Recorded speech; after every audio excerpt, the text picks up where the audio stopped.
नाश्ता करवा दिया। सब शुरू करते हैं। सबसे पहले वर्धा समिति धनंजय भैया, चेतन भैया, सभी का, शरद भैया का मैं आभारी हूँ कि उन्होंने युवा शक्ति के लिए एक बहुत ज़रूरी जो चीज़ है कैरियर सेमिनार, जिसपे हम कैसे ध्यान के माध्यम से अपना कैरियर बना सकते हैं, इसको एक रूप में इस सेमिनार में प्रस्तुत करने की इच्छा प्रकट की और मुझे इसका पात्र समझा। सबसे पहले आप अपने दोनों हाथों को ऐसे कीजिए, श्री माता जी के समक्ष जोड़िए। श्री माता जी को सिर्फ देखते रहिए। धीरे धीरे अपनी आंखें बंद कीजिए, बिल्कुल धीरे धीरे अपनी आंखें बंद कीजिए।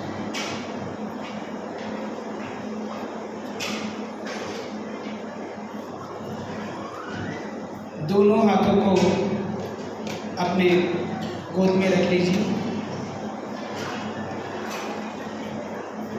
मन ही मन प्रार्थना कीजिए, परम पूज्य श्री माता जी, मैं केवल आपको ही जानता हूँ।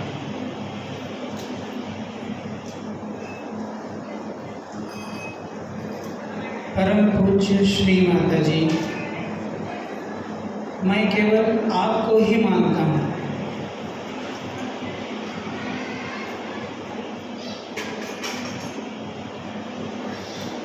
परम पूज्य श्री माता जी, केवल आप ही मेरे गुरु हैं।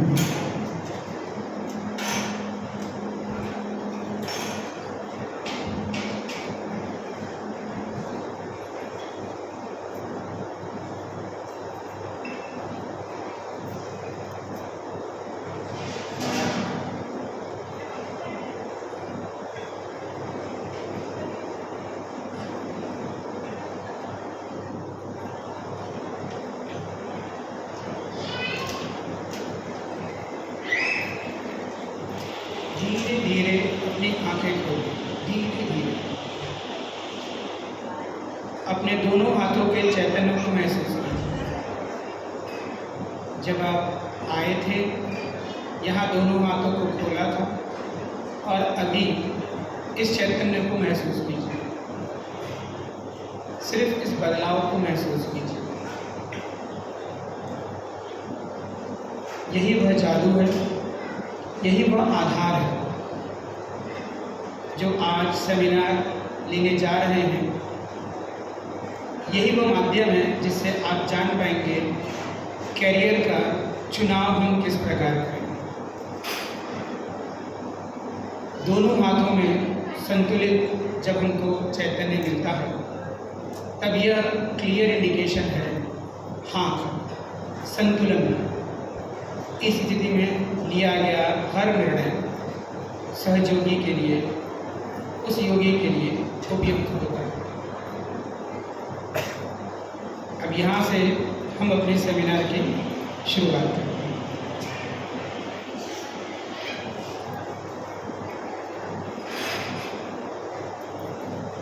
करियर सभी के लिए ज़रूरी है, चाहे वो बच्चा 10वीं में हो, 12वीं में हो, ग्रेजुएशन में हो, पोस्ट ग्रेजुएशन में हो, या सभी तरह की पढ़ाई कर चुका होता है, नौकरी कर रहा होता है तो भी उसको लगता है आगे क्या करना है। ये सभी विषयों पे हम बात करने की पूरी कोशिश करेंगे। एक आखिरी और बहुत ज़रूरी रहेगा सत्र प्रश्न उत्तर। आप डायरेक्टली मुझसे पूरा ये सत्र होने के बाद ओपनली क्वेश्चन पूछ सकते हैं। मैं अपना फ़ोन नंबर और ईमेल शरद भैया के पास देती जाऊँ। किसी को भी कोई क्वेरी हो तो ज़रूर इस सेमिनार के बाद पूछ सकते हैं। सबसे पहले हम ये जानें कि करियर के बारे में श्री माता जी ने क्या कहा था। याद रखिए, हमारे लिए सर्वोच्च मार्ग है मध्य मार्ग, यानी न हमें बहुत लेफ्ट साइड होना है, न बहुत राइट साइड, मतलब न अधिक मन की शक्ति से कार्य करना है, न अधिक कर्म की शक्ति, दोनों का संतुलन बनाना है। और अगर हम संतुलन में हैं, हमारे दोनों हाथों में इक्वल वाइब्रेशन और सहस्त्रार पर आपको चैतन्य महसूस होगा। याद रखिए, ये हमारे लिए बहुत ज़रूरी है। तो श्री माता जी ने क्या कहा था, हम उस पर सुनते हैं श्री माता जी की वाणी।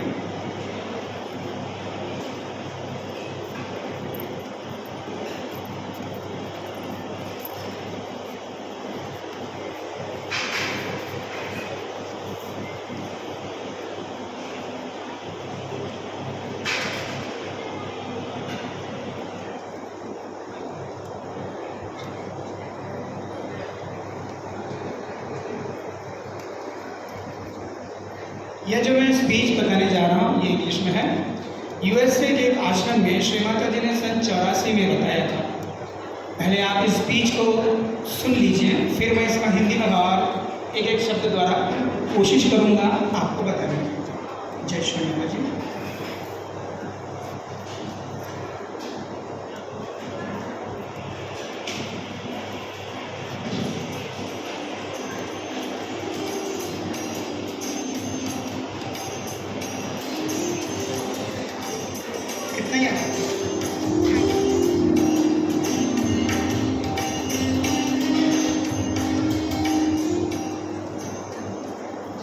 Take the profession of any kind that you have.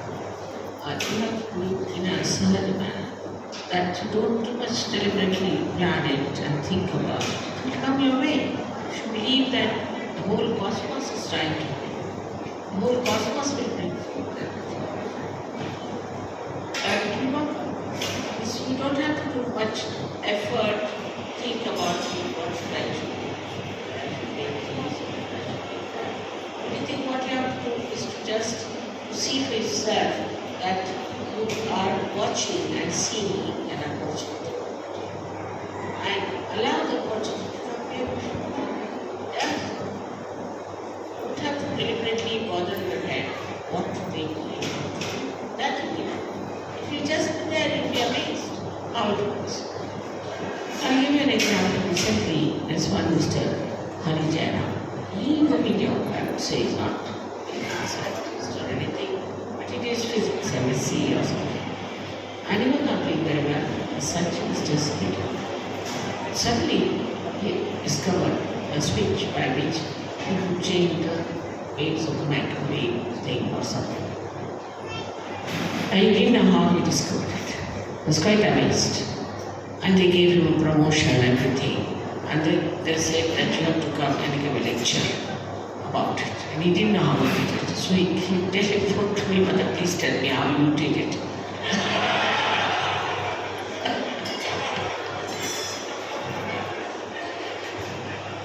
I said, you just close your eyes, think of me and give a lecture.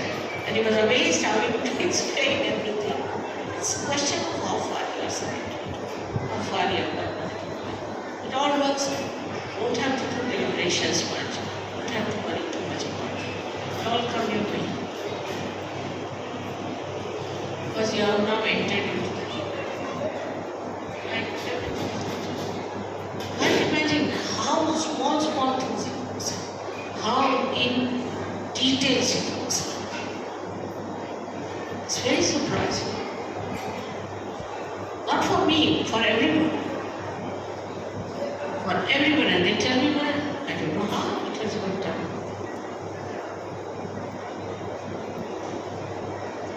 So, when you are dissolved in that ocean, it is that ocean which takes you up and down. Enjoy, that's all. So, you should leave it to that ocean, decide.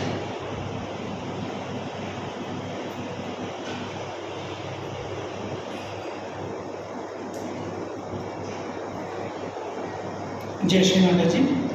28 जुलाई 1988 को ये जो speech है USA में आत्मोक आश्रम में श्री माता जी ने दिया था।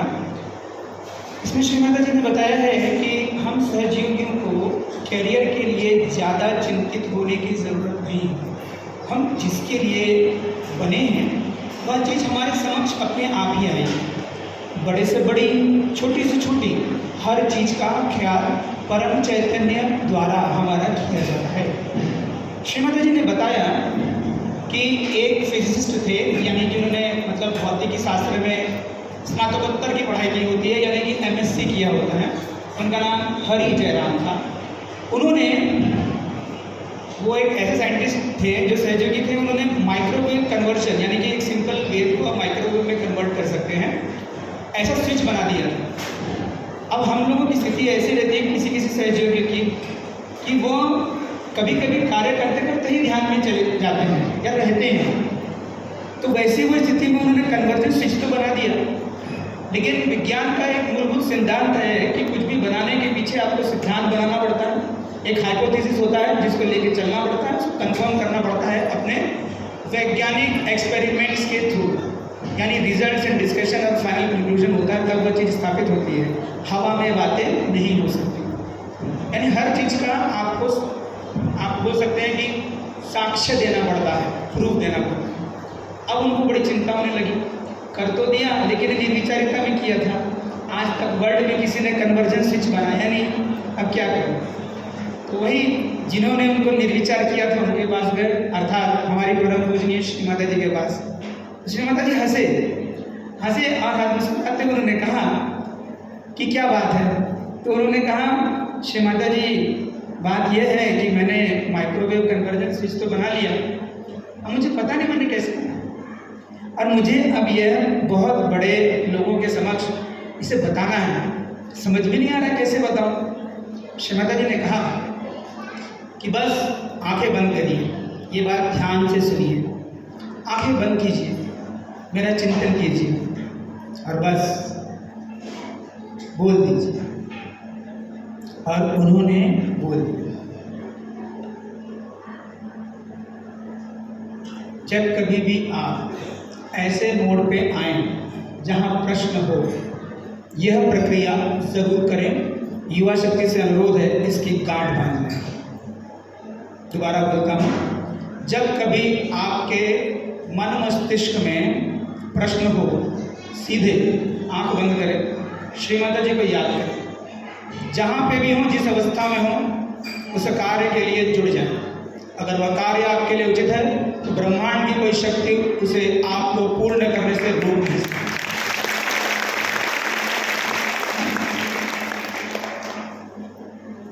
अब इसी तरह श्री माता जी ने यही बताया है कि यह छोटे छोटे से लेकर बड़े बड़े कार्य रोजाना होते रहते हैं, जिसमें हम अपना अधिक दिमाग या शक्ति नहीं लगाते मगर हो जाता है।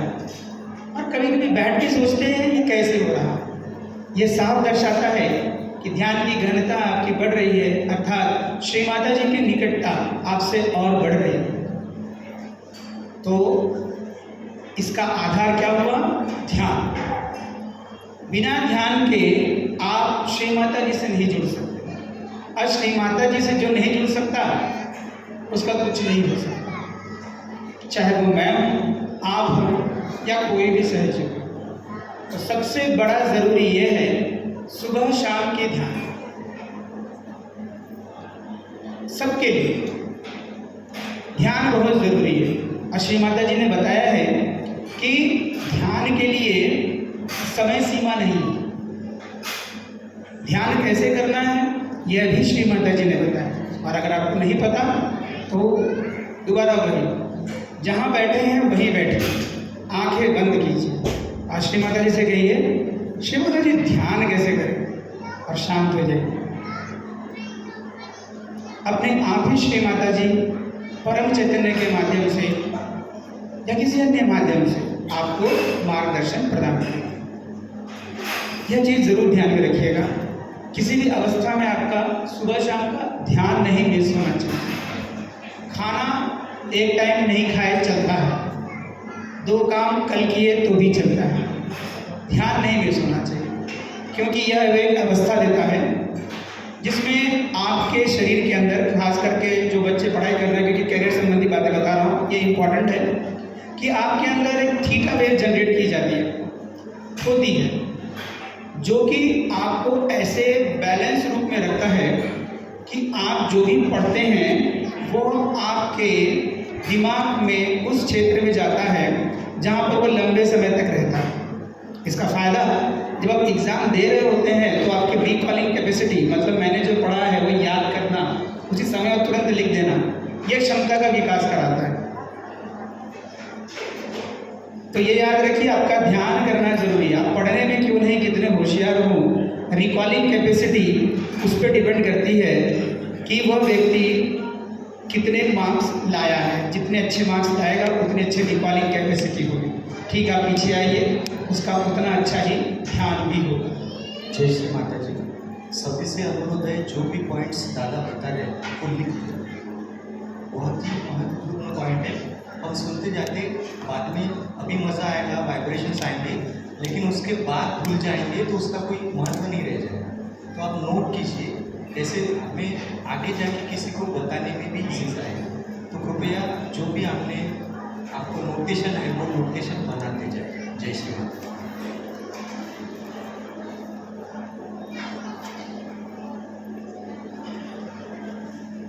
अब ये सेशन थोड़ा सा मैं इंटरैक्टिव करूँगा। इंटरैक्टिव इतना क्योंकि मैं बोल रहा हूँ और आपके प्रश्नों के उत्तर ना मिले तो इस सेशन का ज़्यादा मतलब नहीं रह जाता। तो सबसे पहले तो मैं ये चाहूँगा, कितने ऐसे युवा शक्ति हैं जो गवर्नमेंट सेक्टर में जाना चाहते हैं? हाथ खड़ा कर, बिंदास। श्री माता जी हैं और मैं, बस मुझे भूल जाइए, सिर्फ आवाज़ सुनो। जितने गवर्नमेंट सेक्टर में एमपीएससी, यूपीएससी, एसएससी, ठीक है, बैंकिंग भी पकड़ लीजिए उसमें, ठीक है, रेलवे भी पकड़ लीजिए, यानी गवर्नमेंट सेक्टर में सेमी गवर्नमेंट, गवर्नमेंट सब, उसमें टीचर भी आ गया। कितने लोग जानना चाहते हैं? ओके, ठीक। तो आप लोगों से एक अनुरोध है, अगर जो एमपीएससी की तैयारी कर रहे हैं, जो एसएससी की तैयारी कर रहे हैं, जो रेलवे की तैयारी कर रहे हैं, जो बैंकिंग पोस्ट ऑफिस की तैयारी कर रही हैं, वो यूपीएससी की तैयारी करें सीधे, और अभी से तैयारी करें।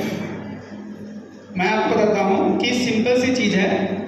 अगर मुझे 100 मीटर दौड़ना है तो मैं 500 मीटर की प्रैक्टिस करूँगा और उसी तरह दौड़ूंगा कि जिस तरह से 100 मीटर दौड़ते हैं। यानी जिस दिन वो दौड़ होगी तो सिर्फ मैं पहला ही आऊँगा, दूसरा सोचना ही नहीं, क्योंकि अपने साथ तो श्री माता जी है, दूसरा सोचना ही नहीं। आप कागज पे लिखिए और श्री माता जी के समक्ष रख दीजिए। वो आपके लिए अनुकूल है, प्रतिकूल है, श्री माता जी वाइब्रेशन से बताएंगे। मैं दोबारा बता रहा हूँ, वाइब्रेशन के माध्यम से बताएंगे, फिर उस पर कार्य कीजिए। अगर पहले प्रॉब्लम आ रहे हैं, डरिए मत। परम चैतन्य ने आपको ओके बोला है, श्री माता जी ने ओके बोला है, तो मैं क्या करूँ? अब मैं अभी से पढ़ाई शुरू करूँ तो क्या करूँ? जिनके घर में छोटे भाई बहन हैं उनके लिए बहुत अच्छा है।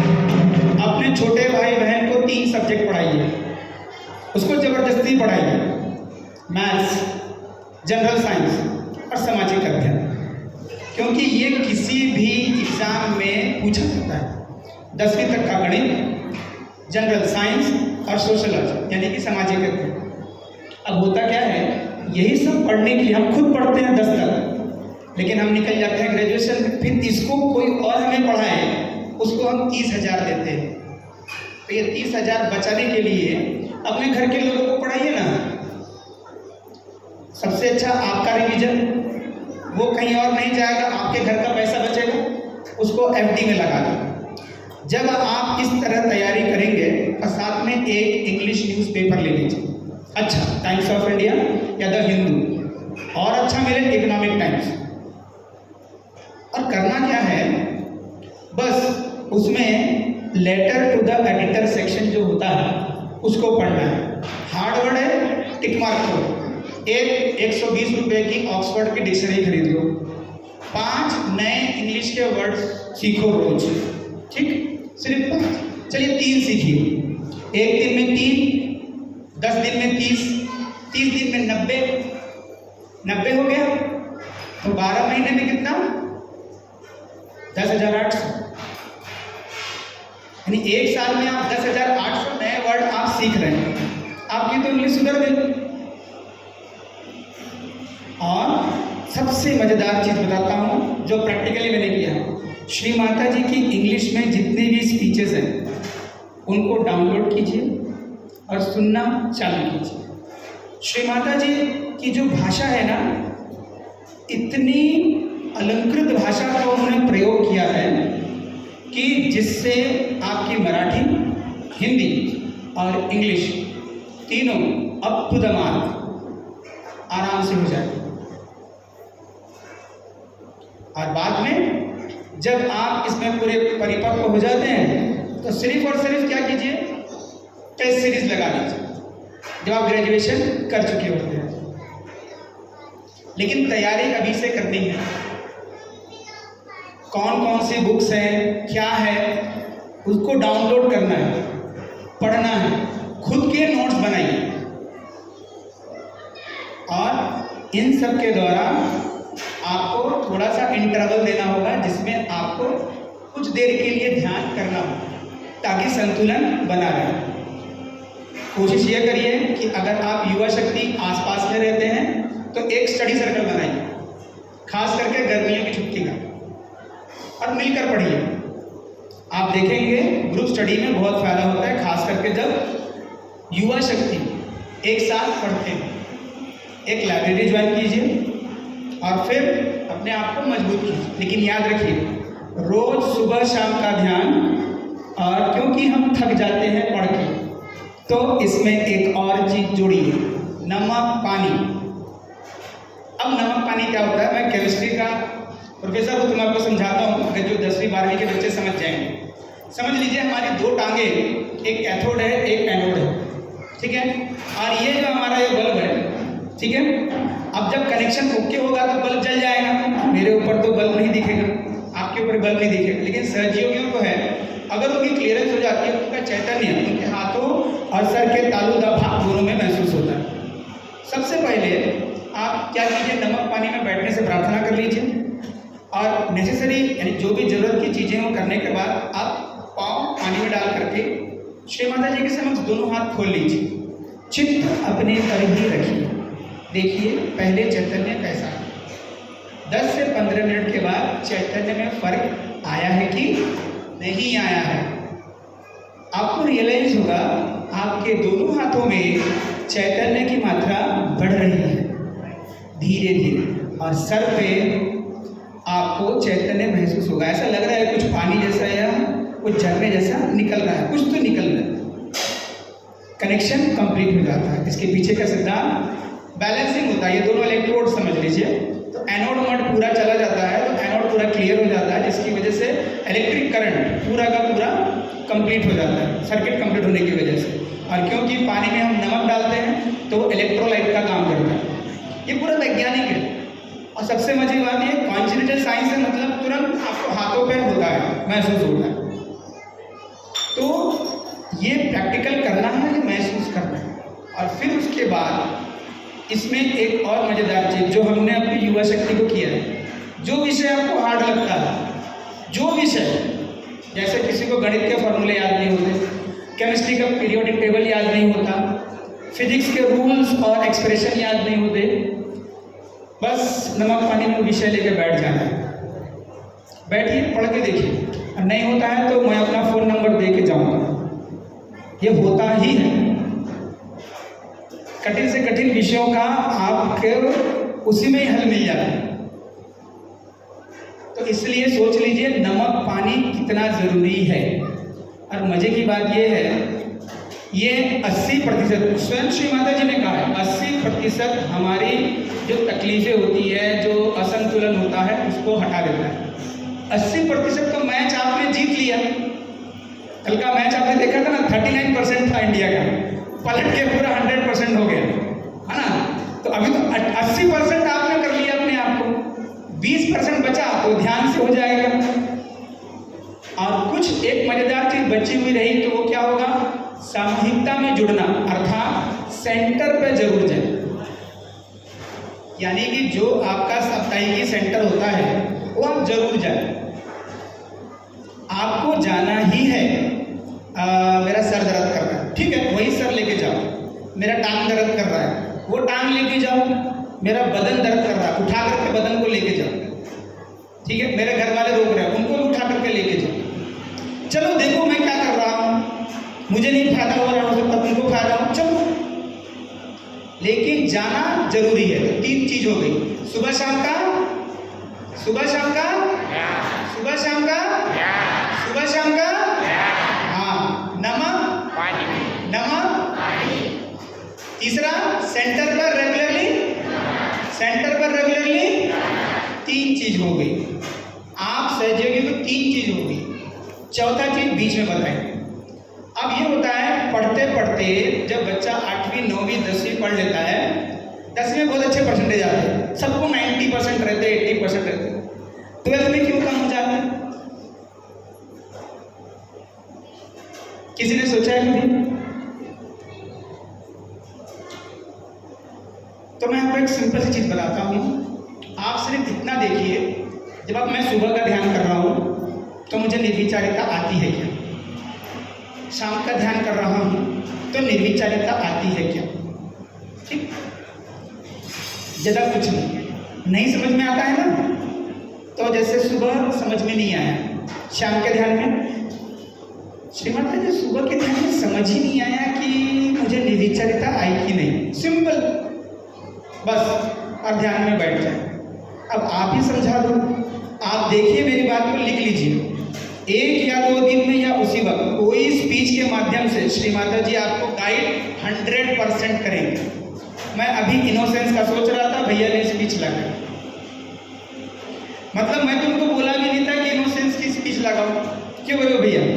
मेरी बात भी नहीं हुई, क्योंकि युवा शक्ति के लिए सबसे मूलभूत आधार इनोसेंस ही है। सहयोगी के लिए इनोसेंस ही मूलभूत। अगर मूलाधार चक्र आपका ओके है, आपकी याददाश्त 1 नंबर है। जो इतना समय समझाया ना आपको, वो पूरा का पूरा मूलाधार का गुण बता रहा हूं।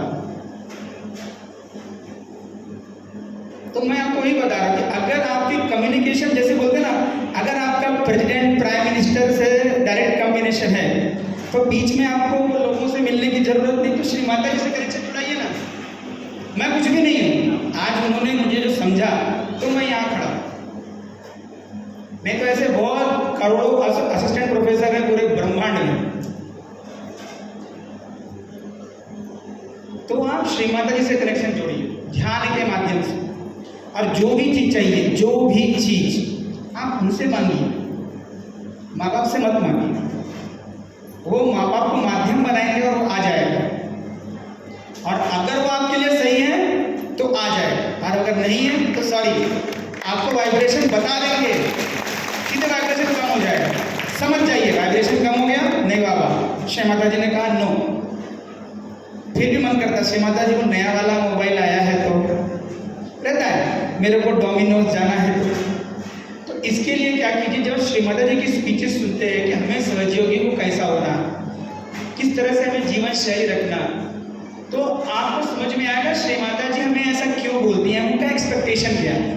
आप सिर्फ उनकी बातों को फॉलो करना चालू कीजिए। सोच लीजिए यही मेरे लिए प्रोटोकॉल है, आपका स्वास्थ्य, आपकी जीवन शैली, ठीक है, और आपका करियर जेट फाइटर के इंजन की तरह फास्ट भागेगा।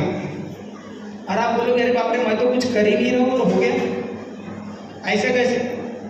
नहीं समझ में आता है, सच्ची बता रहा हूँ। ऐसे देख के मन करता है तो श्री माता जी बचा लेना, क्योंकि सब ये पूछेंगे ऐसा कैसे करते हो, ऐसा कैसे करते हो। मैं आपको ही बता रहा हूँ, नागपुर यूनिवर्सिटी में एक लड़का अनुसंधान करा था, सिंपल से सिंपल लेबोरेटरी। मुझे कभी नहीं सपना था कि VNIT जैसे इंस्टीट्यूट्स वाले आ करके उसको बोलेंगे। आवाज अपने में काम में मगन, लेकिन VNIT सिर्फ एक बायोडीजल बना रहा था, उस बायोडीजल को प्रोसेस नहीं कर पा रहा था। और उस लड़के के पास सिद्धांत था मगर उसको उतना समझ में नहीं आ रहा था, तब वो नया नया सहयोगी था। ये याद रखिए, नया नया जो व्यक्ति है, श्री माता जी उसको अपने गोद में। अगर आप नए नए हैं तो समझ लीजिए मुझे श्री माता जी के अलावा कुछ चाहिए ही नहीं। बस हुआ ये, उसने बोल दिया हाँ, और प्रोसेस करके 15 मिनट में दे दिया। और वो लोग ये सोच रहे थे कि भैया इसको इतना खतरनाक चीज़ आता कैसे है, और वो ये सोच रहा था कि श्री माता जी मुझसे ये ना पूछें कि ये कैसे हो गया, ये तो गड़बड़ हो गया, मैंने तो आपके में उससे बोल दिया और आप ही ने करवा लिया है, अब प्रोसेस बताइए। 4 दिन बाद वो व्यक्ति नहा रहा था तो उसको पता नहीं, अचानक से कहता अबे ये नहीं भैया, ये रेफरेंस है इसका, ये है और उसको बता दो। फिर जब वो बताने गया और बताकर वापस आ रहा था, उसके मन से सिर्फ एक ही था, थैंक यू श्री माता जी, इतना भी फास्ट मत चलाओ, ठीक है। तो कहने का मतलब है आपका श्री माता जी से अटैचमेंट बनाइए, कैरियर, हेल्थ, प्रॉस्पेरिटी सब आएगा।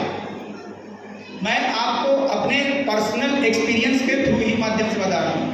ये जो एग्जाम्पल श्री माता जी ने बताया वो एमएससी फिजिक्स के, और मैं जिनका एग्जाम्पल बता रहा हूँ वो एमएससी केमिस्ट्री से। तो आपका जितना ध्यान और समर्पण, बाकी जो चीज़ें हैं बात की बात है, ध्यान और समर्पण। श्री माता जी आप ही मेरे गुरु हैं, श्री माता जी मैं आपको ही मानता हूँ, श्री माता जी मैं आपको ही जानता हूँ। घर से जब भी बाहर निकलें बंधन लेके निकलें और बोल के जाएं, श्री माता जी आप भी मेरे साथ चलिए। तारीफ नोट कर लीजिए, आपको खरोच तक नहीं आएंगे। और इतना मैं जो बोल रहा हूँ ये मेरे 6 साल का एक्सपीरियंस बोलता है।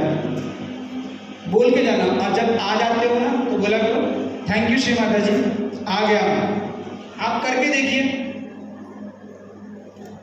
आपको कुछ भी नहीं हो सकता, और आपकी वजह से आपके आजू बाजू वालों की भी रक्षा होगी, आपके घर वालों की रक्षा होगी। अब आते हैं हम लोग 10वीं पे, फिर 12वीं पे, फिर ग्रेजुएशन पे, फिर पोस्ट ग्रेजुएशन। इसका सेकंड आधार, अगर मान लीजिए पढ़ाई आप करें, पैसा सरकार दे, तो कैसा रहेगा? घर वालों से 0 पैसा।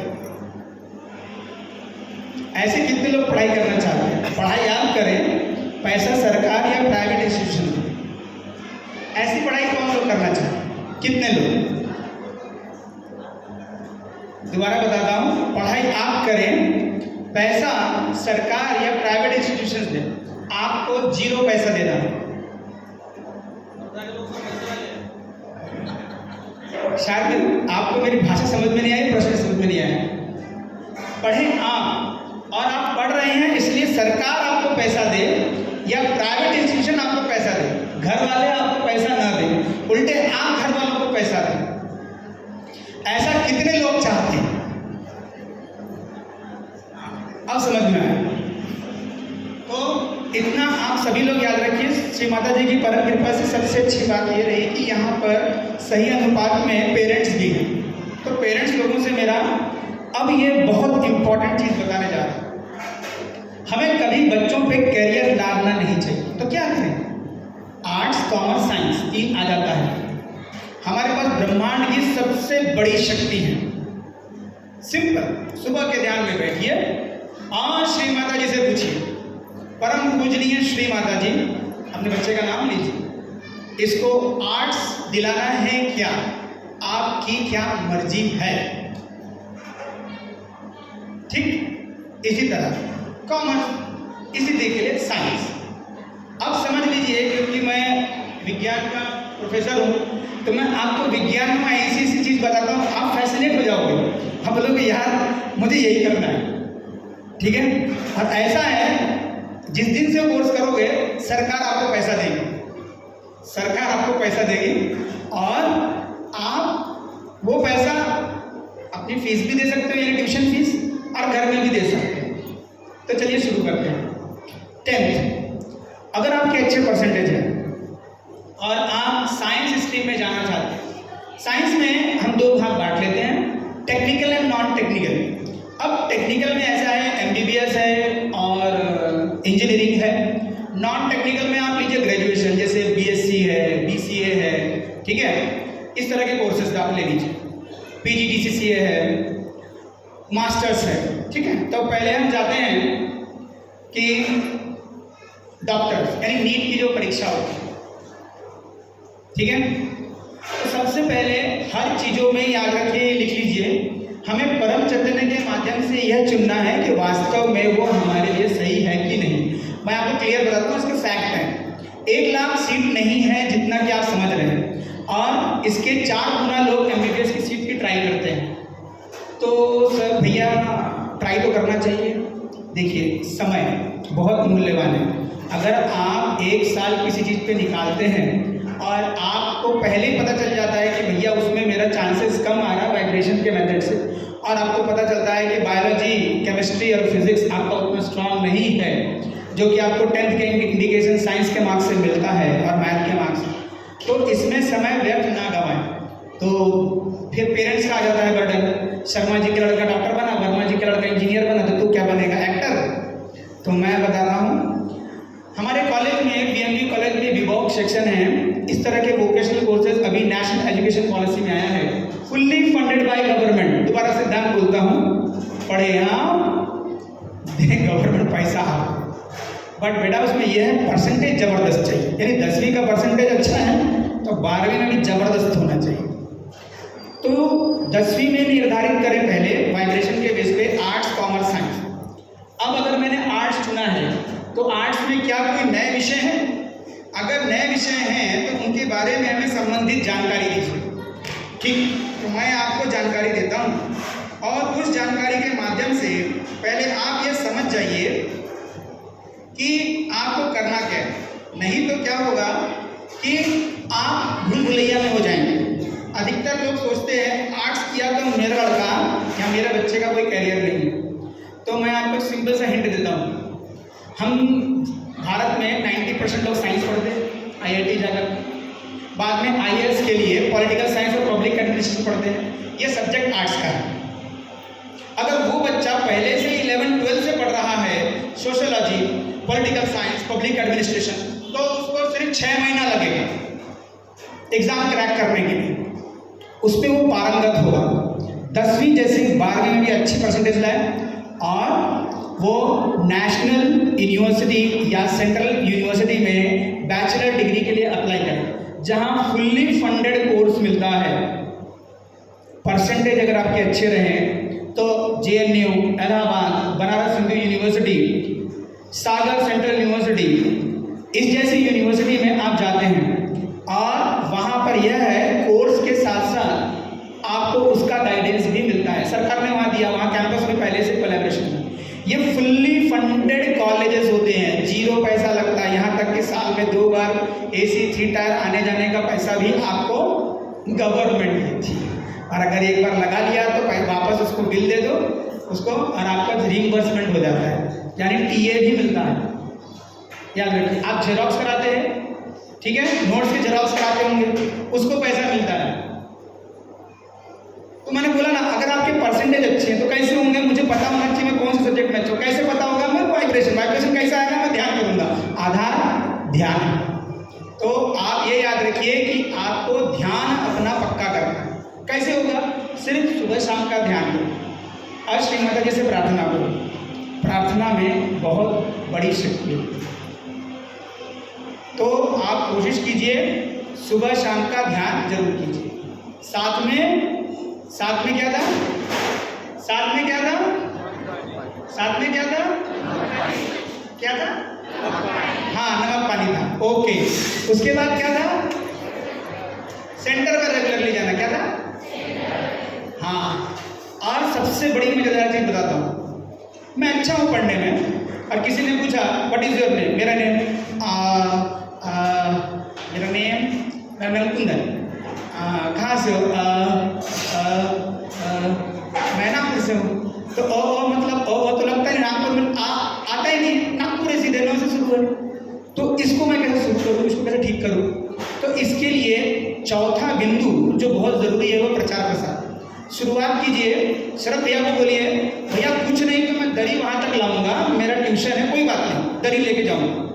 और इतना याद रखिए, तीसरे या चौथे प्रचार प्रसार तक भैया मुझे ना पैम्फलेट बांटने दो, मुझे समझाने दो सहज, वहाँ तक जाइए, टारगेट कीजिए। आपका मन का डर निकल गया, आप जब सहयोग बताने लग गए तो यह मंच आपके लिए बिल्कुल ऐसे बन जाएगा जैसे मैं बात कर रहा हूँ। फिर जब पर्सनल इंटरव्यू होता है जिसके लिए आप लोग सिर्फ 20 दिन के लिए 30,000 देते हो, सिर्फ इंटरव्यू में कैसा बोलना है, तो प्रचार प्रसार तो फ्री में होता है, पैसा तो नहीं लेते होंगे, है ना। तो उसमें आपका क्वालिटी बच रहा ना, 30,000 बच रहा ना आपका, पहले का आपका बचाया पैसा, और यहाँ 30,000 60,000 हो गए। इसको FD कर दो, ठीक है, 3-5 साल के लिए भूल जाओ ये पैसा, और 5 साल बाद जब आप चाह रहे हो कि मेरा ग्रेजुएशन टकाटक अच्छे से हो गया है, सिर्फ 6 महीने के लिए मुझे जाना है IAS ऑफिसर या PCS ऑफिसर की ट्रेनिंग के लिए, तो सामान उठाइए, पैसा तो है, तो वो भी बताऊंगा, ये पैसा फिर बच जाएगा, ये पैसा वापस सहज में लगाइए। क्योंकि जो बच्चे अच्छे परसेंटेज से पास होते हैं, राज्य सरकार और केंद्र सरकार उनको डायरेक्टली फंड करती है। भारत में महाराष्ट्र में बार्टी नाम की एक संस्था है। इसके अलावा पुणे में एक संस्था है जो कि MPSC की कोचिंग के लिए एक एंट्रेंस एग्जाम लेकर के फ्री, अगेन FREE, मराठी में मुफ्त, हिंदी में मुफ्त, ठीक है, शायद समझ में आ गया होगा। दोबारा बोलता हूँ, FREE फ्री, मराठी में मुफ्त, हिंदी में मुफ्त, 0 पैसा पे आपको पूरा सरकार पैसा देती है, मगर आप के परसेंटेज जबरदस्त होने चाहिए। इसके लिए आप सेंट्रल यूनिवर्सिटी में होना चाहिए, इसके लिए आपके 12th में अच्छे परसेंटेज चाहिए, इसके लिए आपके 10th में अच्छे परसेंटेज चाहिए, और आप वाइब्रेटरी अवेयरनेस बेस पे आप पहले पता कर लीजिए कि भैया मुझे कौन सी स्ट्रीम में जाना है। वो वाइब्रेटरी अवेयरनेस कैसे आएगा? वाइब्रेटरी अवेयरनेस कैसे आएगा? सुबह शाम के ध्यान से। कौन से ध्यान से? हाँ, श्री माता जी के समक्ष बैठ के सुबह शाम के ध्यान से। और नमक पानी। तीसरा क्या बोला था? हाँ बिल्कुल। और चौथा क्या? और क्या बोला था? हाँ, प्रचार प्रसार। क्लियर हो गया? कंप्लीट पर्सनैलिटी डेवलपमेंट वाला बंदा अब जब ऐसी कोचिंग क्लास में जाता है कि जो वो नेशनल यूनिवर्सिटी से आ रहा है, तो आपको मजेदार चीज बताता हूँ। पहला प्रेफरेंस वो आपको देता है, क्योंकि पता है मेरा तुर्क का इक्का ये है, मेरा कोचिंग में होर्डिंग लगने वाला बंदा ये है। वो आपके ऊपर 101% ध्यान देता है। आप नहीं पढ़ोगे ना, उसको चिंता होगा, लेकिन आप तो पढ़ोगे। लेकिन इस दौरान भी अपना ध्यान नहीं छोड़ना, ये याद रखिए। सब छूटे, ध्यान न छूटे। मेरे पीछे बोलिए, सब छूटे, ध्यान न छूटे। सब छूटे, ध्यान न छूटे। अब आप इस तरह से अगर आप पढ़ेंगे तो आप आसानी से कोई भी एग्जाम क्लियर कर लेंगे। लेकिन अगर आप ये सोचते हैं कि जो अभी परंपरागत जो पद्धति चली रही है कि मैं पहले इंजीनियरिंग करूंगा या डॉक्टर करूंगा, फिर IAS करूंगा, फिर वो करूंगा, तो आपको दोनों हाथ जोड़ के करिए, फिर बाद में मत बोलिए कि सर मेरा तो नंबर नहीं लगा। और मैं जैसा बता रहा हूँ, श्री माता जी के समक्ष खड़ा होकर कह सकता हूँ, बिना कोचिंग के जो बच्चे लग सकते हैं, सिर्फ श्री माता जी का ध्यान करके। एक बहुत कठिन परीक्षा होती है भैया बीकॉम में, बीकॉम करके जो बच्चे लिखते हैं CA की परीक्षा। एक हमारे युवा शक्ति जस्ट अभी लगे, आपने वीडियो देखा होगा, बहुत वायरल हुआ है, मुंबई में अभी पोस्टेड है। उनका प्रेफरेंस जा रहा था घर से साइंस का, वाइब्रेशन थे कॉमर्स के लिए, फिर निकले CA के लिए। CA की परीक्षा में इतना होता है, पास हो जाए बहुत बड़ी बात है, और बंदा दूसरे अटेम्प्ट में पास हो गया। यंगेस्ट CA, सच्ची में उसको मूंछ भी नहीं आई, और वो मुंबई में CA है, बहुत अच्छी कंपनी में। और ये गर्व की बात है, वो युवा शक्ति।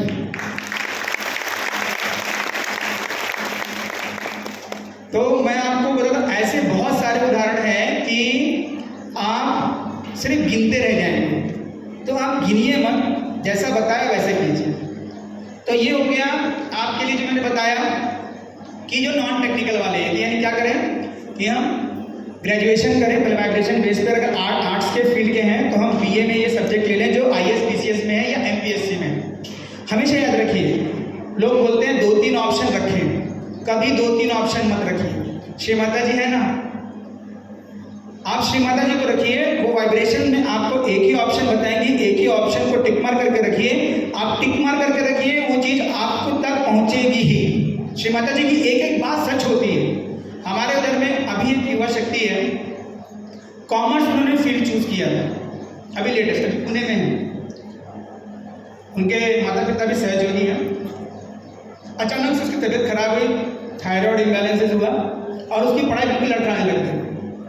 हमने पता किया ऐसा क्या, तो वही जैसे मैंने बताया, ध्यान छूटा, श्री माता जी से अटैचमेंट छूटा, नतीजा क्या हुआ, अचानक थायराइड इम्बैलेंस। डॉक्टर बोलता है कि कुछ बर्थ के टाइम हुआ होगा, XYZ कुछ भी बोला, दवाई खा रहे थे। फिर हमारा एक युवा शक्ति सेमिनार हुआ पिछले साल, उसमें यही बताया जो मैंने आपको बताया। श्री माता जी मैं आपको जानता हूँ, श्री माता जी मैं आपको मानता हूँ, श्री माता जी केवल आप ही मेरी गुरु हैं। यही बोलते जाओ, क्योंकि मेरे पास आए तो भैया क्या करूँ, मैं बोला मुझे क्या पता, तो ये 3 चीज़ बोल, हमको सिखाया है, मेरे को तो फायदा हो रहा है, मेरा हेल्थ इंप्रूव हो गया। आज वो पुणे में एक प्रतिष्ठित कंपनी में डेप्यूटी मैनेजर है, और आज उनके माता पिता को ही उन पर इतना विस्मय होता है, विस्मय यानी कि मतलब अचंभा होता है कि जो उनकी छोटी लड़की थी बहुत ज़बरदस्त थी मतलब पढ़ने में, इससे ये इतनी आगे क्यों निकल गई। तो मैं आपको बताता हूँ, श्री माता जी का हाथ जिस पे बन गया ना, वो बादशाह बनना ही है। जो श्री माता जी का भजन सुना होगा, बादशाह हो गए देखते देखते, सेम वो सही बात है। श्री माता जी की कृपा आप पे होगी, वो कैसे होगी, ध्यान के माध्यम से होगी। दूसरा, आप कितना सामूहिकता में हैं, और श्री माता जी को जो सबसे अच्छा लगता है कि आप सहयोग का प्रचार प्रसार कैसे करें। अगर आपको प्रचार प्रसार नहीं आता ना, तो आप ध्यान करिए, सामूहिकता में बने रहिए। आप एक रेडीमेड प्रचार प्रसार हैं, क्योंकि आप जैसा रहते हैं समाज के लोग, आपके दोस्त आपको खुद देखते हैं। तू बीमार नहीं पड़ता, तू थकती नहीं, तू कैसे पढ़ लेती है, कल तो लाइट भी नहीं थी, पास कैसे हो गई, भूख नहीं लगती, बीमार नहीं पड़ी, तो तू भी आ जा मेरे साथ। कहाँ जाती, चल हमारे साथ सेंटर। अच्छा यहाँ तो क्या होता है, तू बैठ और करना। हाँ बड़ा अच्छा लगा, आपने कुछ मेहनत किया नहीं, उसको कुछ बोले नहीं, समझ में आया ना। तो अगर आप जैसे हैं, आप एक रेडीमेड प्रचार प्रसार हैं, आप जैसे भी हैं, अगर आप सही हैं, यकीन मानिए, मैं आपको अपने एक एग्जाम्पल बताऊंगा। सॉरी भैया कैसा, जब मैं पढ़ाने के लिए BMB कॉलेज में गया तो एक तरह से मन सा लगा यार, मैं किसी को जय श्री माता जी नहीं बोल पाता, कोई है नहीं सहयोग यहाँ पे। रोज और अकेले बैठ के ध्यान करता था, वहीं बैठ के, नया नया था, तो क्या मांगू श्री माता जी से। आप जैसे मैं पता नया बंदा श्री माता जी को बहुत पसंद रहता है, पहले श्री माता जी देना ही है ना, तो ऐसा करो, देखो ध्यान सुनो, देना ही हो, मेरे मुंह से निकल गया श्री माता जी देना ही है, तो ऐसा सहयोगियाँ हो जाए। अब चाय वाली से लेकर मेरा लैब असिस्टेंट एक ही बात बोलते, जय श्री माता जी सर। और मजे की बात यह है कि जब ऐसे सब जगह होता है कि कोई आपके पीछे पड़ा रहता है, मैं ज़्यादा समय नहीं लूँगा आपको, तो सब ये कहते हैं, एक प्रोफेसर ने कुछ कोशिश की थी, तो उसको नॉन टीचिंग ने समझाया था, वो माता जी का भक्त है, मत कर, परेशान हो जाएगा। अब बोलना तो नहीं चाहिए, लेकिन सच्ची बताता हूँ, आपकी रक्षा की जाती है। अब उन्होंने माने नहीं, 2 दिन बाद उनका खतरनाक एक्सीडेंट हुआ। मैंने तो नहीं बोला था, मैं आपको क्लियर बताता हूँ, मैंने नहीं बोला था, खतरनाक एक्सीडेंट होता है। फिर वही नॉन टीचिंग स्टाफ उनको देखने गया, तो क्या बोलता हूँ उनके कान में आकर के, अब तो समझ जाओ। वो आज कभी मेरे से 2 फुट दूर से बात करते हैं। कहने का मतलब ये है कि अगर आप सही हैं, तो कोई भी व्यक्ति, चाहे आपके कार्यस्थल पे हो, चाहे आपके साथ पढ़ रहा है, या कोई भी व्यक्ति आपके कहीं पर भी हो, आपका अनिष्ट किसी भी हालत में नहीं चाह सकता। आप श्री माता जी से जुड़िए, श्री माता जी को सुनिए, श्री माता जी को फॉलो करिए। हम कुछ भी नहीं हैं, मैं कोशिश कर रहा हूँ कि श्री माता जी की कुछ बातें आप तक पहुँचा सकूँ, माध्यम बनने की कोशिश कर रहा हूँ, वह भी श्री माता जी के परमिशन के बाद। वो चाहती हैं इसलिए मैं यहाँ आया, ये याद रखिए। अब हम आते हैं इंजीनियरिंग, मेडिकल, इन सब में आते हैं। टेक्निकल, नॉन टेक्निकल हो गया। BCom के लिए CA है, बड़ी मज़ेदार पोस्ट है, NEP में आई है, ठीक है। इसके अलावा BCom में और भी नए नए कोर्सेज आए हैं, तो करिए कहाँ से सबसे बड़ा चीज़ रहता है। तो पहला तो परसेंटेज अच्छा चाहिए, क्लियर बताता हूँ, परसेंटेज अच्छे चाहिए। क्यों? अगर परसेंटेज अच्छे हैं ना, अगर आपके 12वीं के परसेंटेज अच्छे हैं, दोबारा बताता हूँ, तो पोस्ट ऑफिस में जगह निकलती है, और उस पोस्ट ऑफिस में जो LDC, UDC की जो जगह निकलती है, on the basis of 10th 12th के मार्क्स, सबको पता है, और मेरिट होल्डर पे सीधे बंदे को एडमिट कर लेते हैं।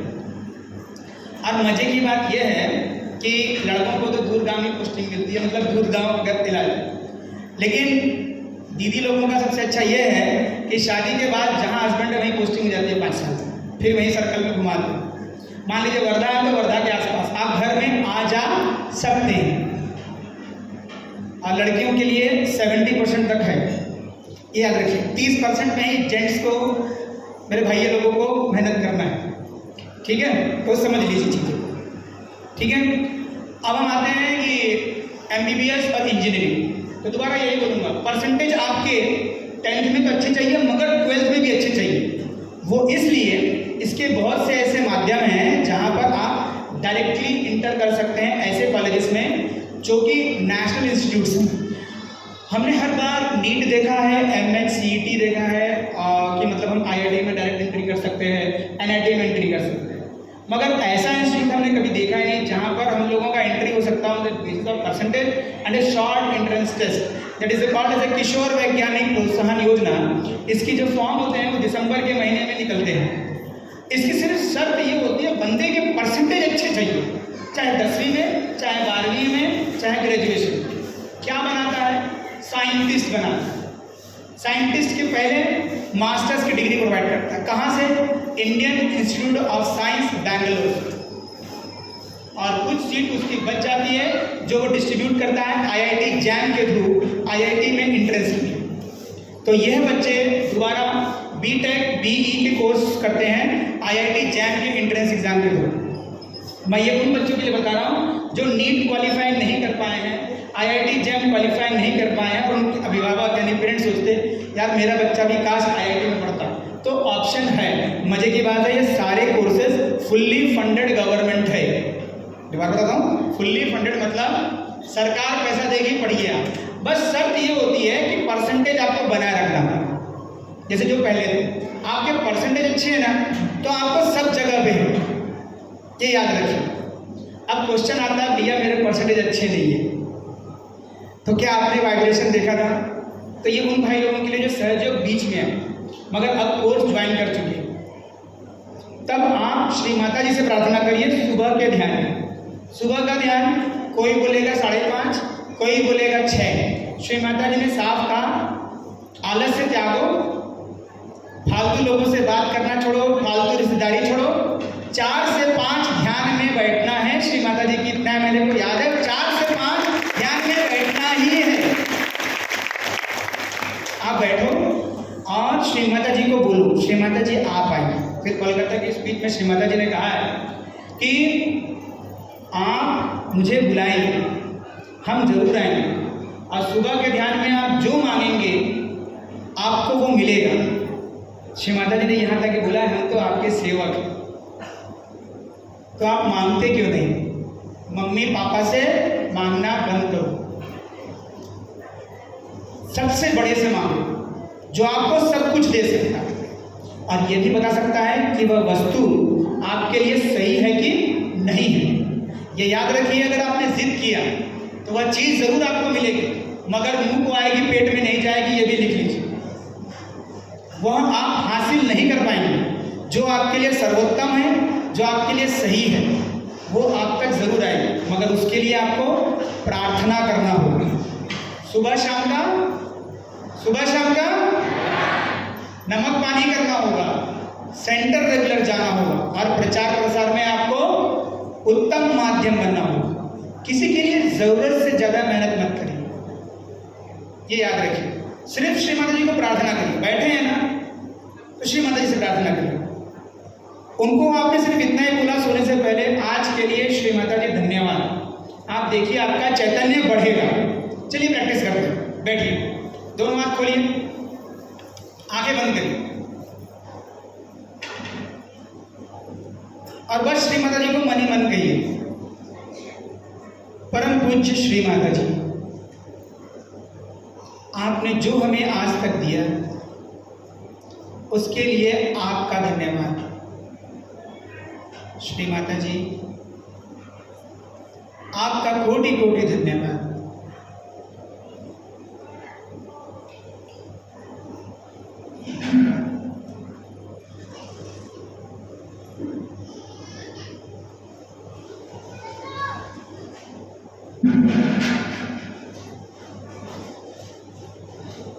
धीरे धीरे अपनी आंखें खोलिए।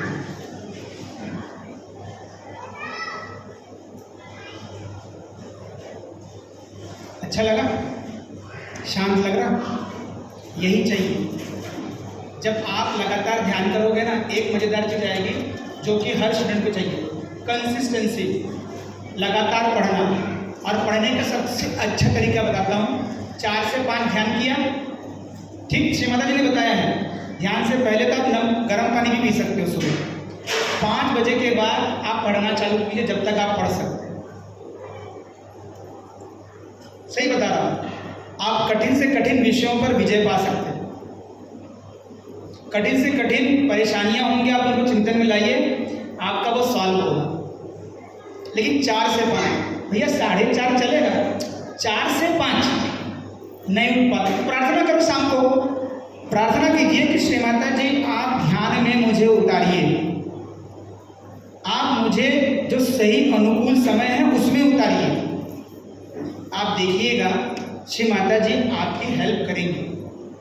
आपके सामने जो व्यक्ति बोल रहा है वो कभी 4 से 5 कभी पढ़ा नहीं, लेकिन जब से सहयोग में आया 3:30 बजे पता नहीं क्या श्री माता जी करती है, मेरी नींद खुल जाती है और बराबर ध्यान होता है। और नहीं हो पाता है तो उसकी इंडिकेशन मिलती है।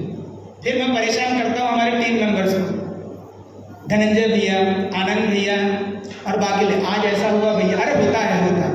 तो इस तरह से आपको अपनी सामूहिकता से भी जुड़ना है और ये बताता है कि आप वास्तविक किस स्थिति में हैं। डरिए मत, कभी नहीं अच्छे से हुआ तो क्या करना है, श्री माता जी को बताना। समझ में आया?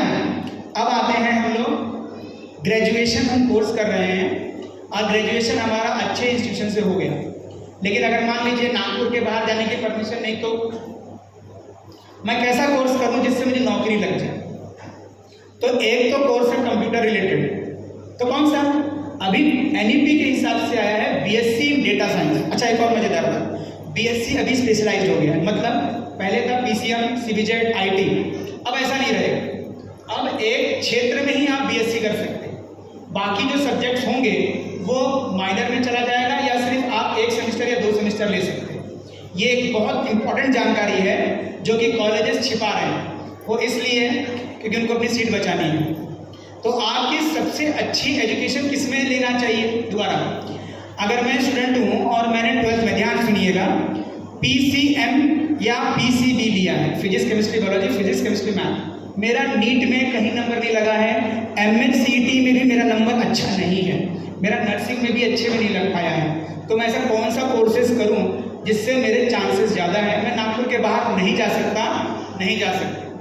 तो जब आप इंस्टीट्यूट ऑफ साइंस में आप एडमिशन लेते हैं, that is a fully government aided college है और वहाँ पे ज़बरदस्त कोर्स है, उसमें से एक मजेदार कोर्स है फॉरेंसिक साइंस। अब उसके जो पहले क्या होता था कि बीएससी वाले बच्चों की जॉब इसलिए नहीं लगती थी क्योंकि उनको इंडस्ट्री का एक्सपोजर नहीं था, मगर अभी एनईपी में आया है ऑन जॉब ट्रेनिंग, जिसको बोलते हैं इंटर्नशिप। अब ये बैचलर डिग्री में इंक्लूड कर दिया गया है, 120 दिन का है ये, और ये अनिवार्य है किसी भी सब्जेक्ट में, चाहे आप आर्ट्स हो, कॉमर्स हो, साइंस। तो बिंदास हो जाइए कि इंडस्ट्रियल एक्सपोजर तो आपको झक मार करके मिलने वाला है। तो वाइब्रेटरी अवेयरनेस से चेक कीजिए कि मुझे क्या चाहिए। अब सब्जेक्ट आगे कौन कौन से साइंस में? डेटा साइंस, ठीक है, आर्टिफिशियल इंटेलिजेंस, ये नए नए कोर्सेज है जो मैं बता रहा हूँ, ठीक है, फॉरेंसिक साइंस, ठीक है, ये ध्यान में रखिएगा, इंडस्ट्रियल केमिस्ट्री। तो अब इन सब्जेक्ट्स को लेकर के हमको आगे बढ़ना है और पुराने जो हैं केमिस्ट्री। आप केमिस्ट्री से डरिए मत, उसका रीज़न क्या है कि अगर आप बीएससी केमिस्ट्री करते हैं, वाइब्रेटरी अवेयरनेस का वो केमिस्ट्री मिलता है, आपको समझ में आता है, तो जितने भी आपके आसपास के एमआईडीसी जोन में कंपनीज है, फार्मास्यूटिकल कंपनीज, आपका रिक्रूटमेंट डायरेक्टली होता है। श्री माता जी के समक्ष खड़े होते हुए मुझे आपको बताने में बड़ा अच्छा लग रहा है कि जिस पद्धति से मैं आपको बताया उसी पद्धति से अपने बच्चों को मैंने बताया, स्टूडेंट्स को। और एक स्टूडेंट है प्रदीप भावरे, आपको जानकर बड़ा अच्छा लगेगा, उसको 2 कंपनी अपनी तरफ खींच रही है। एक है फेमस इन्वेंटिस रिसर्च कंपनी, वो बोलती मेरे को 30 चाहिए, 30 दूंगी, और एक है अमूल की एक ब्रांच कंपनी है जो पैकेजेस वगैरह बनाती है, वो उसको 25 दे रही है, और वो बंदा क्या बोलता है कि मुझे थोड़ा और चाहिए। और मज़े की बात सुनिए, उसका भी रिजल्ट नहीं निकला है, वो सिर्फ एग्ज़ाम दिया है, उसको 7 दिन हुआ। जब आप ऐसी पढ़ाई कर रहे हैं कि आपको रिजल्ट निकलने से पहले आपके जेब में पगार आ जाती है, तो ऐसी पढ़ाई क्यों ना करें। तो उसका बीएससी में अच्छा था, एमएससी में अच्छा था, और जिस पद्धति से उसको ट्रेन किया गया ओजेटी के थ्रू, तो वह बंदा ट्रेंड होकर के अब जब जिस भी इंटरव्यू में जा रहा है उस इंटरव्यू में वो आराम से क्लियर हो जा रहा है। तो इसी तरह आपको भी करना है। आपको जिस जगह जाना है, ये आर्ट्स में भी है, कॉमर्स में भी है, ये भी याद रखिए। प्राइवेट बैंक्स भी अच्छा आपको सैलरी पैकेज देते हैं, जैसे यस बैंक है, अलग अलग तरह के। आप इसके लिए बीकॉम में कोर्सेज आएंगे जो कि वो लाइव ट्रेनिंग सेशंस आपको देते हैं। काउंटर की जो सर्विसेज होती है, लोन की सर्विसेज जो होती हैं, और भी कई तरह की बैंकिंग सेक्टर की सर्विसेज होती हैं, जिसमें आपको पहले वो पारंगत कर देते हैं ओजेटी में, और बीएससी में ही आपको उस पर रिसर्च प्रोजेक्ट करना पड़ता है। यानी आप उस विषय में इतनी गहनता से काम कर लेते हैं कि आगे चल करके आप मास्टर्स का 1 साल कोर्स करके तुरंत आप पीएचडी भी ज्वाइन कर सकते हैं। एनईपी में प्रावधान है, उसके लिए क्रेडिट स्कोर करना पड़ता है। और अगर आप कोर्स को यूनिवर्सिटी में कर रहे हैं, जैसे नागपुर यूनिवर्सिटी में, तो मेरी बात ध्यान सुनिए, बैचलर आप ऑनर्स में करिए और डायरेक्टली एमएससी 1 साल का करिए और डायरेक्टली पीएचडी का। ये सारे इंटीग्रेटेड कोर्स के लिए बैचलर डिग्री तक स्टेट गवर्नमेंट, और मास्टर डिग्री के लिए लड़कों के लिए, लड़कियों के लिए प्रियदर्शनी इंदिरा गांधी स्कॉलरशिप है। और जैसे ही पीएचडी करनी चालू होती हैं तो प्रियदर्शनी इंदिरा गांधी फेलोशिप है। फेलोशिप में फ़र्क क्या है, ये मंथली मिलता है 40,000 रुपये पहले 1 साल, 50,000 प्लस नेक्स्ट दूसरे साल के बाद, लगातार 5 साल। जेंट्स के लिए अगर ओबीसी में है, SC, ST, NT, BJ, Rajiv Gandhi national fellowship, directly उसके पोर्टल पे जाइए, हो जाएगा। फिर अगर उस पर भी नहीं लगा तो Chhatrapati Shivaji Maharaj fellowship by RTM university, they had actually provided 35,000 पर month for the PhD student. तो मेरा आपको कहना है ऊपर की सोचो, जहाँ आपको 40-50,000 मिल रहा है। और अगर बैचलर डिग्री में आप गोल्ड मेडलिस्ट हैं, आगे बैचलर डिग्री में अगर आप गोल्ड मेडलिस्ट हैं और साइंस में हैं, तो डीएसटी की इंस्पायर फेलोशिप के आप हकदार होते हैं। और डीएसटी वाला बंदा अगर आईआईटी की तरफ, एनआईटी की तरफ रुख करता है, तो डायरेक्टली उसको फर्स्ट इंटरव्यू में प्रेफरेंस मिलता है। ये एक और आपका बैकडोर एंट्री है कि आप आईआईटी से पीएचडी कर रहे हैं या एमएससी पीएचडी कर रहे हैं। दोबारा बोलता हूँ, डीएसटी की फेलोशिप होती है जो कि मतलब गोल्ड मेडलिस्ट को मिलती है, ठीक है। इसी तरह आर्ट्स कॉमर्स में भी फेलोशिप्स होती है। मजे की बात यह है, नागपुर यूनिवर्सिटी में से सिर्फ 3 या 4 जाते हैं, और वहाँ पे जगह हर साल 60, 70, 80 होता है। हर स्टेट का अपना कोटा होता है।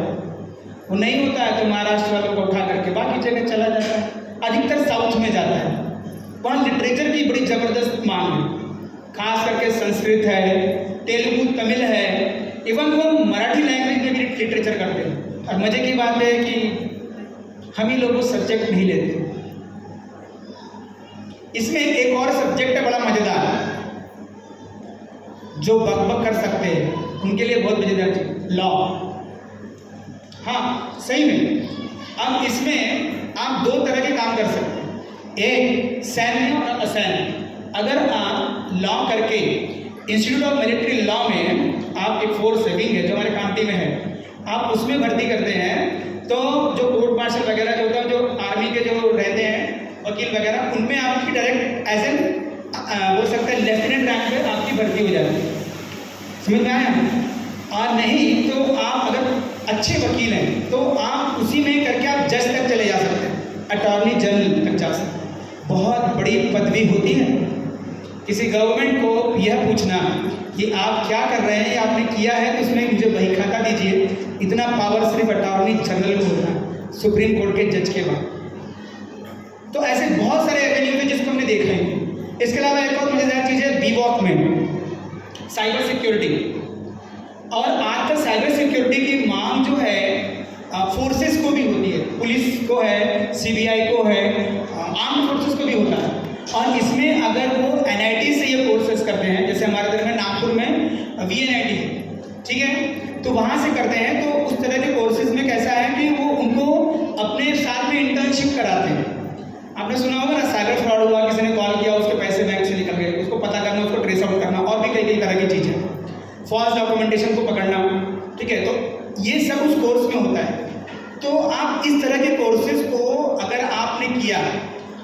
और फिर उसमें आपके चांसेस बढ़ जाते हैं।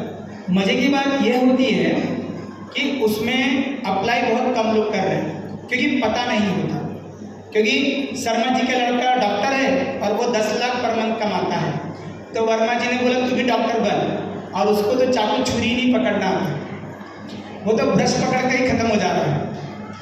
तो आप उसको जबरदस्ती के डॉक्टर बनाएंगे तो क्या करेगा? रोगी को पेंट थोड़ी करना है, रोगी का तो इलाज करना है। ठीक है, मुन्ना भाई की तरह जादू की झप्पी देकर सबको नहीं ठीक किया जा सकता, वो पिक्चर में ठीक लगता है। तो आप सबसे पहले वाइब्रेटरी अवेयरनेस पे अपने कैरियर को चूज करें। There are number of option.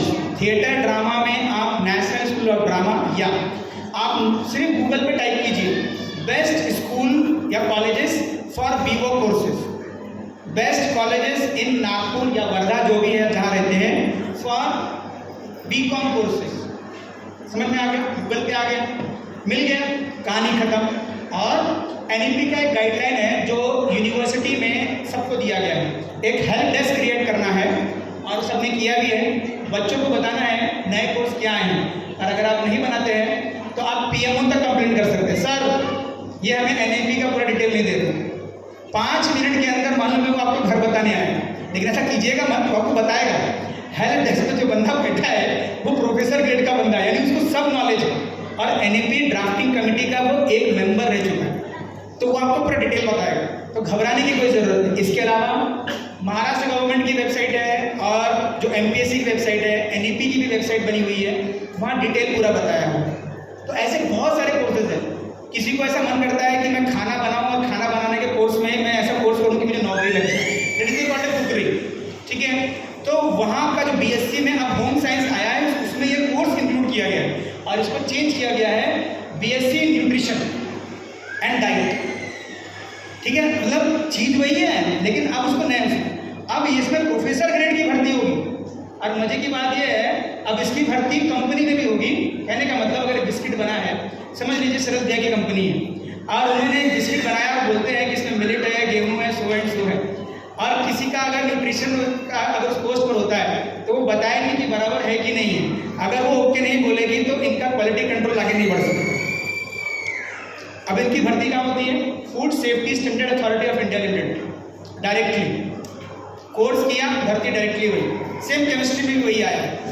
तो अब ऐसे कोर्स हैं कि कोर्स करना है, ओजेटी करना है, और फिर भैया वांड कब निकल रहा है बट अप्लाई कर दो, क्योंकि ओजेटी आपको एक्सपीरियंस देता है, वो एक्सपीरियंस सर्टिफिकेट हो गया।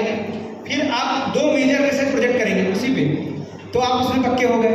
और आप 4-5 सेमेस्टर उसमें पढ़ रहे हो, वही पढ़ रहे हो घूट घूट के, तो आप तो उसमें इतना पारंगत हो जाते हो कि 60% पर कवर कर लोगे। बस यही चाहिए और कुछ नहीं। लेकिन इन सब का आधार क्या होगा?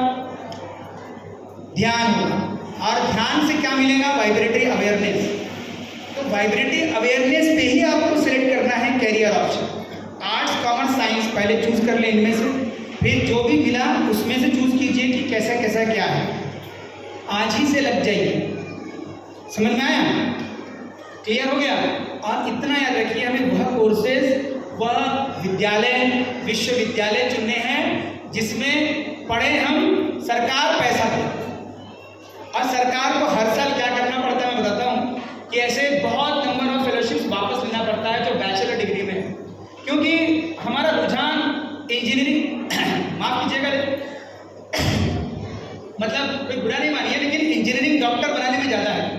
लेकिन क्या है ना कि ऐसे कुछ कोर्सेज हैं और बच्चों में कैलिबर भी बहुत मायने रखता है कि वो हर कोई डॉक्टर नहीं बन सकता, हर कोई इंजीनियर नहीं बन सकता है, मानना पड़ेगा। मैं नीट क्वालिफाई नहीं कर पाया, मुझे मानना पड़ेगा, तभी तो मैंने पीएचडी किया ना। मैं आपके सामने भले ही कितना बोल रहा हूँ पिछले 30 मिनट से और आप मुझे झेल रहे हैं, लेकिन कैसा है भैया, एक कैलिबर नाम की चीज़ है ना। लेकिन मैं आपको एक मज़ेदार चीज़ बताता हूँ, अगर मैं सहयोग में पहले आया होता तो मुझे ये हथियार पहले मिला होता, क्योंकि मैं जब से सहयोग में आया अपना रहा हूँ। बहुत बेहतरीन और कारगर चीज़ है कि वाइब्रेटरी अवेयरनेस पर आप अपना निर्णय लेते हैं, जिसमें परम चैतन्य आपको गाइड करते हैं। और जब आप बुद्धि से परे जाकर के कोई भी चीज़ का निर्णय लेते हैं तो फिर ऐसा है कि आप उसमें सक्सेस रेट आपकी बढ़ जाए।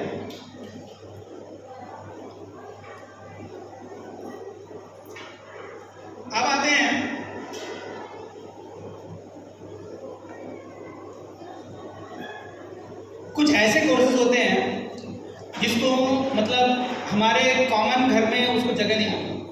आपने 3 इडियट पिक्चर देखी होगी, उसमें एक एक्टर था, वो फोटोग्राफी में बहुत जबरदस्त था कि नहीं था ना, और उसके पिताजी उसको नहीं करने दे रहे थे। अब अगर मान लीजिए आप फोटोग्राफी कर रहे हैं मगर आप ऐसे इंस्टीट्यूट से कर रहे हैं जो डिस्कवरी या एनिमल प्लैनेट या नासा के लिए फोटोग्राफी करते हैं, तो आप फोटोग्राफी का कोर्स करेंगे? हाँ या ना? नहीं? हाँ, एक ही बच्चा बोल रहा है हाँ, बाकी लोग नहीं करेंगे।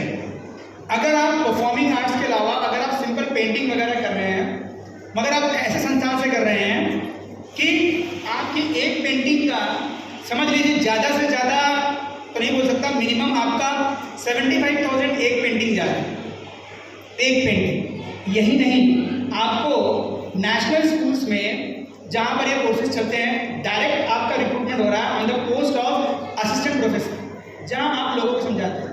यही नहीं, आप बाहर की यूनिवर्सिटी जा रही है तो बाहर की यूनिवर्सिटी सिर्फ पीएचडी मांग रही है, तो अगर आप पीएचडी किए हैं उस सब्जेक्ट में, दोबारा सुनिए, अगर उस सब्जेक्ट में मास्टर करके पीएचडी किए हैं तो बाहर की यूनिवर्सिटी में आप डायरेक्ट अप्लाई कर सकते हैं और वहाँ पर नेट सेट का क्राइटेरिया नहीं चलता।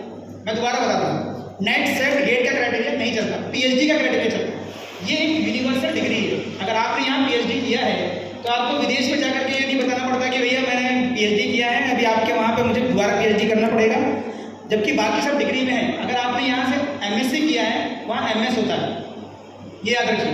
तो ये फ़र्क है पीएचडी करने के बाद। और मजे की बात यह है, भारत में अब इंटीग्रेटेड कोर्स मतलब बीएससी 2 साल का, एमएससी 1 साल का और पीएचडी एक साथ मिला करके 2 साल कम करके आपको पूरा पढ़ा दिया जा रहा है। वैसे देखा जाए 3 साल की डिग्री, 2 साल का एमएससी, 3 2 5 और 5 साल का आपका वो 5 5 10, इसमें से 10 में से 2 हटा दिया तो 8 साल, ठीक है। अब 7 साल का कर दिया गया है कोर्स और कहानी खत्म। BSc honours, BA honours, BCom honours, समझ में आया? तो आपका समय यानी साल कम हुआ। यानी अगर आप अच्छे से पढ़ रहे हैं, दोबारा सुनिए, अच्छे से पढ़ रहे हैं, परसेंटेज अच्छे आ रहे हैं, 80-80 नहीं चाहिए।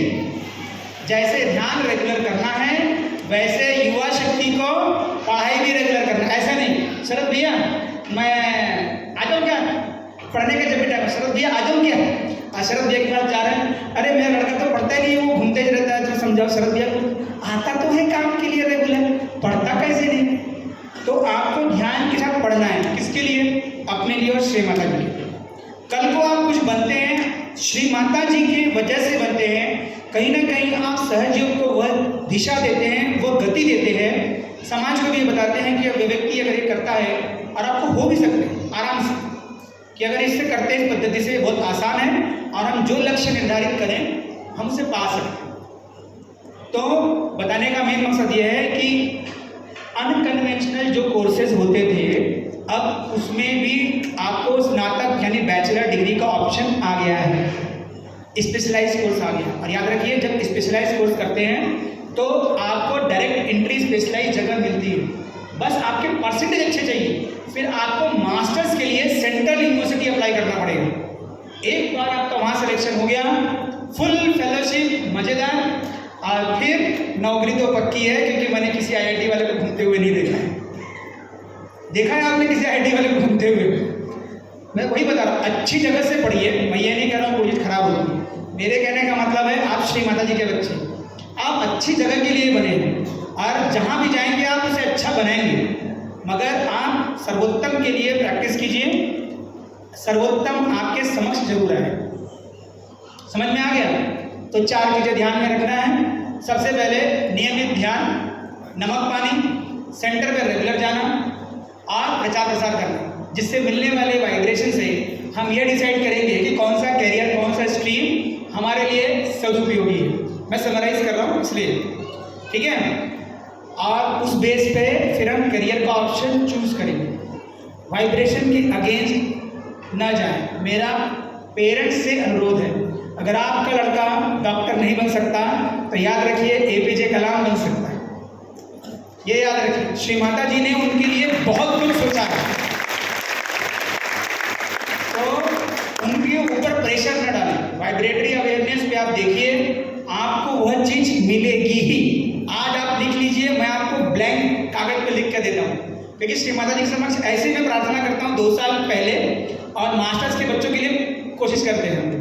और श्री माता जी की परम कृपा है कि बिना किसी की मदद के सिर्फ श्री माता जी गाइड करती हैं। मेरे स्टूडेंट्स रिजल्ट निकलने के पहले जेब में पहली पेमेंट आ गई होती। मैंने भी स्टूडेंट को बताया, नाम है प्रतीक भावरे, और अभी उसका अपॉइंटमेंट लेटर भी मेरे पास फोन में है। तो इतना मुझे गर्व से क्यों बता रहा हूँ, just because of Shri Mata जी, क्योंकि काम करने से पहले श्री माता जी लाज आपके हाथ में है, पूरी ईमानदारी से करूँगा, बाकी आपकी जो मर्जी। और प्रिंसिपल भी चकित है कि यह बंदे को कहाँ सपोर्ट मिलता है, इतना नॉलेज कहाँ से आता है। मैं सही बताऊँ, मुझे ये भी नहीं पता रहता कौन सी कंपनी का कहाँ इंटरव्यू है। मैं सिर्फ इतना करता हूँ कि अपना प्रॉब्लम मेन कंपोनेंट तक दे देता हूँ, श्री माता जी आप संभालो, और वो पता नहीं कैसा उसी दौरान इंटरव्यू निकल जाता है। सच्ची बताता हूँ, जिस बच्चे को सिर्फ 56% है, आप समझ लीजिए कि वो बच्चे को 2-2 कंपनी खींच रही है, और वह बच्चा से मजे ले रहा है। और जो पेरेंट्स डेली वेजेस पे काम करने वाले हैं, उनको कितना गर्व महसूस होता है कि मेरा बच्चा, मतलब रिजल्ट निकलने के पहले ही उसके जेब में पैसा है, और कितनी अच्छी पढ़ाई किया। और मैं उनको ये बोलता हूँ, भैया असली तो ये है कि बताऊँगा तो आप यकीन नहीं करोगे। और उनको सच्ची बता रहा हूँ, जो सेटिस्फैक्शन होता है उसको देखकर मुझे लगता है कि श्री माता जी ने मुझे बहुत अच्छी जगह रखा है। तो जब आप नौकरी में आपको मिलता है ना सेटिस्फैक्शन, आप जब जहाँ पढ़ रहे हो तब सेटिस्फैक्शन मिलने लग जाता है, तो आपका ग्रोथ वैसे ही हो जाता है आसानी से। अब थोड़ा सा आखिरी हम लोग करते हैं, मैंने आपको पूरा बता दिया। मैं एक प्रेजेंटेशन बना करके लाया हूँ, मैं शरद भैया को दे के जाऊँगा। उसमें कुछ लिंक्स हैं, उसमें ग्रेजुएशन के बाद, पोस्ट ग्रेजुएशन के बाद जो भी बच्चे अप्लाई करेंगे, तो उसमें एंट्रेंस एग्जाम भी है, नॉन एंट्रेंस एग्जाम भी है, आपको फेलोशिप मिल जाएगा। मगर प्रॉब्लम यह है कि आपको अच्छी यूनिवर्सिटीज़ चूज़ करना पड़ेगा।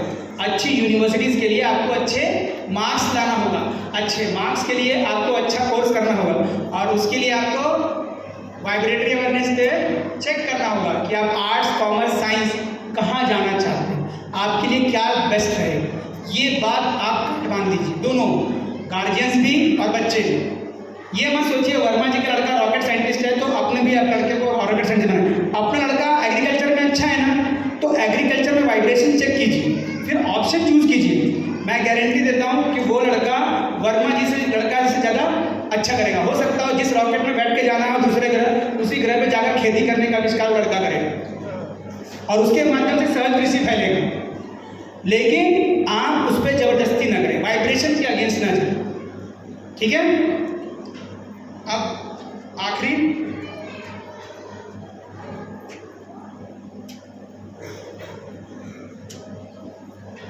एक और मजेदार चीज, छोटी छोटी चीजों में कैसे कोर्स ज्वाइन करूं, कौन सा चूज करूं। वाइब्रेशन तो समझ में आ गया, लेकिन पहले ऑप्शन तो हो ना। मोबाइल में उठाइए, सबके पास में जियो का रिचार्ज तो रहता ही, नहीं तो दोस्त से हॉटस्पॉट लीजिए। आप सिंपल टाइप कीजिए demanding course in BCom, most demanding course in BCom sector, most demanding course in BSc, most demanding course in BA. कहानी खत्म, आपको मिल गया। समझ लीजिए मुझे मिला फॉरेंसिक साइंस। अब मेरी ऐसी स्थिति नहीं है, मेरे परसेंटेज भी खराब है। कितने हैं? 45, ठीक है। मैं यहाँ से शुरुआत करता हूँ, मैंने आपको अच्छे बता दिया। अब 45 वाला भी मैं आपको इसलिए बता रहा हूँ, ये सारा एक्सपेरिमेंटेड है, इसलिए बता। 45 वाला बच्चा अब क्लास में ऑफिसर कैसा बनेगा, ध्यान चाहिए उसके, क्योंकि वो 45 ला चुका है, उसके ऊपर कैसे लाया है, क्या लाया है, वो एक क्वेश्चन मार्क है, उसके आगे एक्सक्लेमेटरी मार्क है, अचंभित है, ठीक है। पहले क्वेश्चन मार्क है, उसके बाद एक्सक्लेमेटरी यानी अचंभित। अचंभित कैसे, नियमित ध्यान, ठीक है। और फिर कैरियर ऑप्शन आप जब चूज करते हो, और फिर उसके बाद जब आपका ग्रोथ होता है, तो एक्सक्लेमेटरी यानी कि अचंभित वाला मार्क आपके पास पड़ोस, रिश्तेदार और दोस्त उनके चेहरे पर लगता है। ये 45 वाला उसका नेशनल में कैसा सिलेक्शन हुआ, उसको तो 10वीं में 45 था ना। हाँ, तो मेरे पीछे बैठा था, उसको तो डॉग की भी स्पेलिंग नहीं आती थी, मैंने बताया था। हालांकि नहीं बताता, लेकिन फिर भी बताता, क्योंकि उसको 78% था। तो अगर आप नियमित रूप से ध्यान कर रहे हो, सही कोर्स आप चूज कर रहे हैं, 10वीं के बाद पूरी सीमा खत्म नहीं होती, मैं तो बोलूँगा 12वीं के बाद भी नहीं होती। असली चीज़ क्या होती है, ग्रेजुएशन के बाद आपने जितना नॉलेज 12वीं तक लिया उसको इनकैश कैसा करते हो, किस तरह का कोर्स चूज करते हो और उस पर कितना मेहनत करते हो। और मजे की बात, आप कहाँ पे एनरोल्ड हो। दोबारा अगर आप 10वीं में छूट गए, 12वीं मेहनत कीजिए, 12वीं में छूट गए, ग्रेजुएशन करके पोस्ट ग्रेजुएशन के लिए मेहनत करिए, पोस्ट ग्रेजुएशन छूट गए, फिर आप मेहनत करिए, आप पीएचडी वहाँ से करिए। आखिरी अगर एक डिग्री आपकी अच्छे इंस्टीट्यूशन से निकल गई, आपको आगे मेहनत करने की ज़रूरत नहीं होती। विद्यापीठ में एडमिशन के लिए क्यों मारामारी होती? क्योंकि उन्हें पता होता है अगर मैंने एक बैचलर भी निकाल लिया ना यहाँ से तो मेरी 30,000 की नौकरी रखी है और घर से 15 किलोमीटर की दूरी पे मुझे 30,000 रुपया मिल रहा है। कहानी खत्म। उसका रिज्यूमे ही तगड़ा हो जाता है कि आखिरी डिग्री उसने विद्यापीठ से निकाली और विद्यापीठ वाला बंदा 70-75 पे रहता है, ये याद रखिए। और वो है फर्स्ट क्लास फर्स्ट डिवीजन। अगर वह गवर्नमेंट फेलोशिप के लिए अप्लाई करता है या वह बाल्टी में कॉम्पिटिटिव एग्जाम्स के लिए ट्राई करता है, उसके भैया उतने परसेंटेज चांसेस बढ़ जाते हैं उसको स्कॉलरशिप मिलने के लिए कि सरकार बोलती है तू इस गवर्नमेंट के लिए पढ़, क्योंकि उसको पता है 75% वाला बच्चा तो पास करेगा ही, 60 ही लाएगा ना, कोटा बेस से निकल गया, कहानी खत्म। तो इसलिए वो पैसा लगाती है, वो उसके 45% नहीं देखती क्योंकि आखिरी डिग्री में वो विद्यापीठ से निकला है और 75% बाल्टी, ये याद रख लीजिए। और जो प्राइवेट इंस्टीट्यूशन है वो भी देखते हैं कि आखिरी डिग्री बंदे ने कहाँ से की है। ठीक है, क्लियर, समझ में आया? अब आपके मन में अगर कोई प्रश्न है तो मुझसे पूछिए। हर चीज का आधार हम लोगों के लिए ध्यान ही है और ध्यान के बाद में एक है कि श्री माता जी के प्रति मैं कितना समर्पित हूँ। कैसे बात करो श्री माता जी से, अपनी माँ से कैसे बात करते हो, उनसे भी जैसे अपने दोस्त से बात करते हो, अपने आप से बात करते हो, लेकिन याद रखना आप साक्षात आदिशक्ति से बात करते हो, ब्रह्मांड को जन्म देने वाली आदिशक्ति से बात कर रहे हो। आप हाथ वाइब्रेशन चेक कीजिए, आप बोलते जाइए, आपका वाइब्रेशन बढ़ता जाएगा। आप श्री माता जी के समक्ष खड़े हो, बैठे हो, एक बार वो मांग के तो देखो, तबीयत से मांगो और उनसे ही मांगो। आप इंसानों से मांगते हो जो इनसे मांगते हैं, इंसान तो दूसरे का छीन करके रखता है। आप श्री माता जी से करो जो सत्य का निर्माण करते हो, क्योंकि वो जो आपको देंगी ना वो ब्रह्मांड में कोई नहीं छीन सकता। ये मैं आपको लिख के देता हूँ, किसी की मजाल नहीं है। और जो वो नहीं दे सकती ना, आप किसी तरह से भी नहीं ले सकते। ये दोनों चीज मैं ट्राई कर चुका हूँ, मैं सही बताता हूँ आपको, इसीलिए डरती की जो बता रहा हूँ। और फिर उसके बाद में यही बोलना है, श्री माता जी जैसा आप चाहो, और प्रार्थना के लिए जितना नम्र हो सके। आप कभी शरद भैया को देखिएगा, मैं तारीफ नहीं कर रहा हूँ, उनसे मेरा इंस्टेंस यही हुआ 2-3 बारी धनंजय भैया के माध्यम से, जो प्रार्थना लेते हैं तो नम्र काफ़ी होते हैं। तो एक चीज़ है, श्री माता जी ने बोला नम्रता। आप प्रार्थना कीजिए, किसी से बात कीजिए, आप जितना नम्र होंगे ना आपकी प्रार्थना उतनी ही ज़्यादा सक्सेसफुल हो। अगर आप मम्मी से अपने कुछ बोलते हो कि मेरे को ये खाना बना करके दे दे, ऐसे बोलते क्या, बना दे, नहीं, लाड प्यार से पहले बताएंगे ऐसा ऐसा है, वैसा वैसा है। मेरी मम्मी बोलती है काम की बात बता, बोलते हैं ना काम की बात बता, तो बोलते हैं, फिर मम्मी को पता होता है, मुझे श्री माता जी भी पता है, वो बोलती हैं शास्त्रार्थ पहुँच गए, उनको पता चल गया, फिर भी पूछती हैं काम की बात बता, बोल देने का। जैसे ही दोनों हाथ में चक्कर आ गए, श्री माता जी ये याद रखना, मांगने से पहले सोच लेना, वो तो दे देंगी। तो ये प्रार्थना जरूर करना, श्री माता जी वह देना जो मेरे लिए सर्वोच्च है, सर्वोत्तम है, वो देना, ताकि जो आपके पास आए आप उसे संभाल सको, उसमें आप ग्रोथ कर सको। ये बहुत ज़रूरी है, क्योंकि करियर में आपको स्टेबिलिटी चाहिए और कंटिन्यूअस ग्रोथ भी चाहिए, नहीं तो आपको सेटिस्फैक्शन नहीं मिलेगा। कई आईटी फील्ड में ऐसे हैं जो आज परेशान हैं उस जॉब से, कई तरह की बीमारियां हैं, और कुछ ऐसे भी हैं प्राइवेट जॉब में जो ज़्यादा नहीं कमा रहे लेकिन मस्त है, बिंदास, कोई बीमारी नहीं, कोई चिंता नहीं, पैसे ज़्यादा नहीं, अभी तो क्या नहीं, मतलब आनंद, हाँ आनंद है। और इसी चीज़ के लिए आप स्पेशलिस्ट डॉक्टर के पीछे भाग करके कितना पैसा खर्चा करते हो, कितना टाइम खर्चा करते हो, कितना एक्सरे निकालते हो। ठीक है, क्लियर हो गया? अभी भी आपके मन में कोई प्रश्न हो तो आप डायरेक्टली पूछिए। हाँ,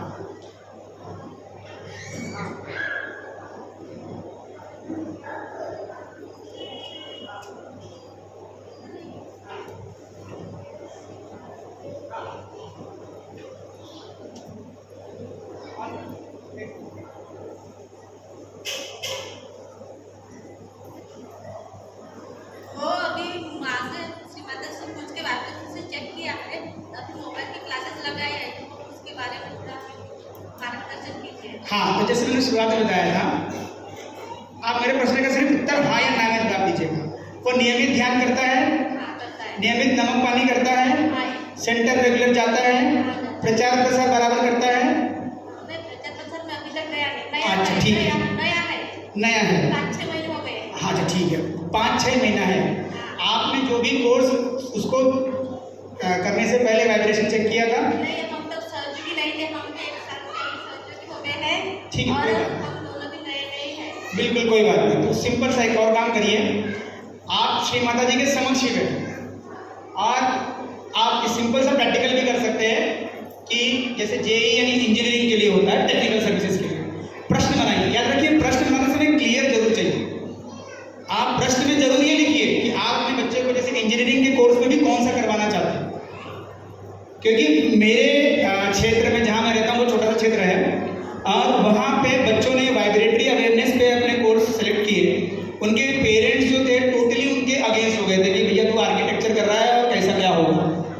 एक तो बंदा है, मैं उसका नाम इतने बड़े मन पे नहीं लेता, उनको एक पंडित जी ने कहा था कि इसके अंदर तो विद्या की रेखा ही नहीं, ठीक है। और वो लड़का बचपन से ही सहयोगी था और मजे की बात यह है कि वो अपने कॉलेज का पहला टॉपर और एकमात्र ऑल क्लियर बंदा भी निकला। और मजे की बात यह है आज वो खुद का घर भी बना रहा है।